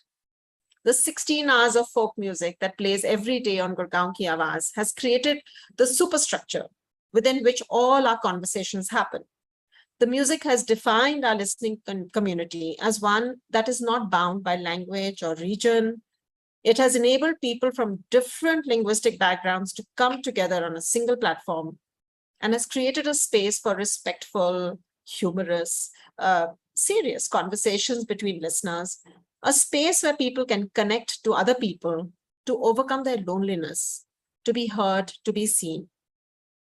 This space became all the more precious during the early days and months of the COVID-19 pandemic, when people were locked into their homes, and they were locked in with their fears of lost jobs and hungry families and a desperation to return to the security of their villages.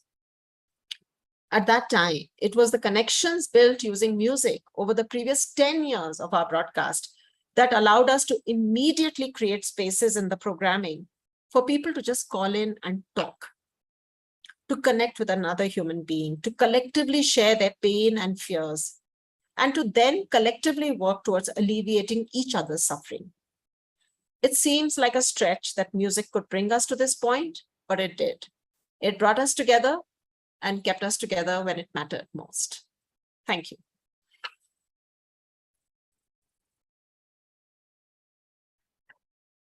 Thank you so much, Arti. The example of your community radio is really my favorite.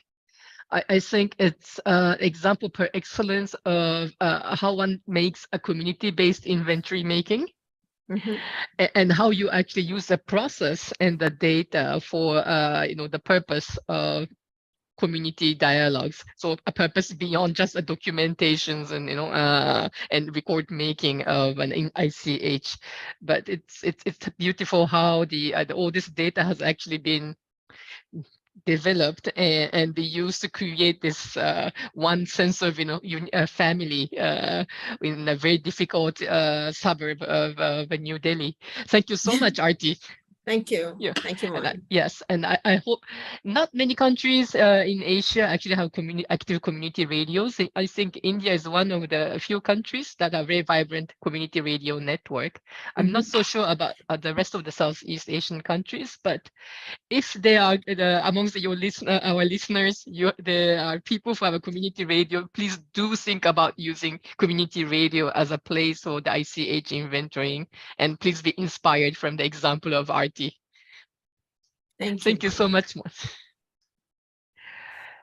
Okay, dear public listeners, organizers, here comes the end of the session 1, at least the 6 presentations. And I hope through these case studies, we understood that making an inventory is not a simple, tick the box exercise, or a bureaucratic exercise of listing up, listing up the ICH elements in the country, but actually could be a very interesting active tool for strategic planning that would link intangible cultural heritage, let's say, with public education or disaster risk reduction, creative economy, or even the cultural diplomacy or the community dialogues, as been demonstrated by the presentation by our presenters. So, and therefore to make it an inventory creative tool, you also have to think a bit strategic at what kind of data then you want to gather. It cannot be just a title of an ICH element, where it is and how it looks like. It maybe should be more, more information that are required to be collected. But once again, as UNESCO, we don't give any prescription. It's up to you to think strategically and creatively on how to use this national inventory of intangible cultural heritage. And once again, I hope that this session gave you an inspiration. I hand over the floor to the organizer. Thank you very much. I'm Moy Chiba from UNESCO Jakarta. Thank you very much, Ms. Moy Chiba. And also thank you to the marvelous lineup of panelists for the first topic today. And that concludes the first session of this conference. Thank you very much for staying with us today. But before we leave, please spare a little moment, click in the link in the chat room, fill in the Google form so that we can issue your certificate for you. And before we call it a day, let us watch a video on tourism Malaysia.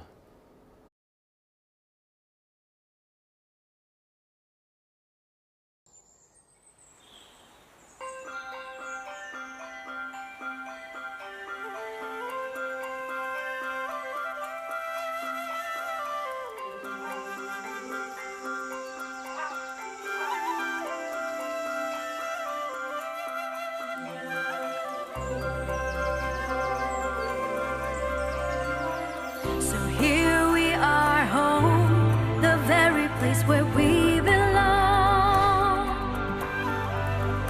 And now the moment has come, the starting of a brighter, brand new dawn. Rediscovering our land and the special places that we love. Take me back to your embrace.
Malaysia.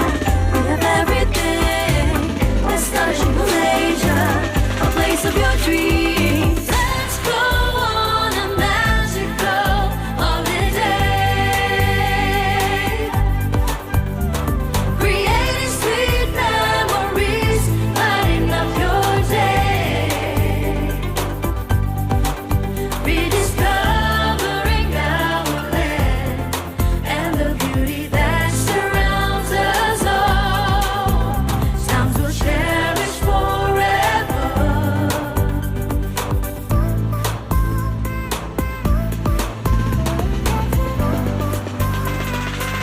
City lights, kampung lights, you know we have it all. Sandy beaches, sun-kissed skies forevermore. Rediscovering our land and the beauty that surrounds us all. Times to cherish forever.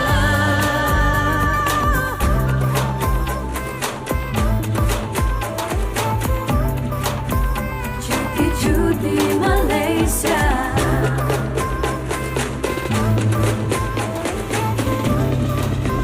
cuti-cuti Malaysia.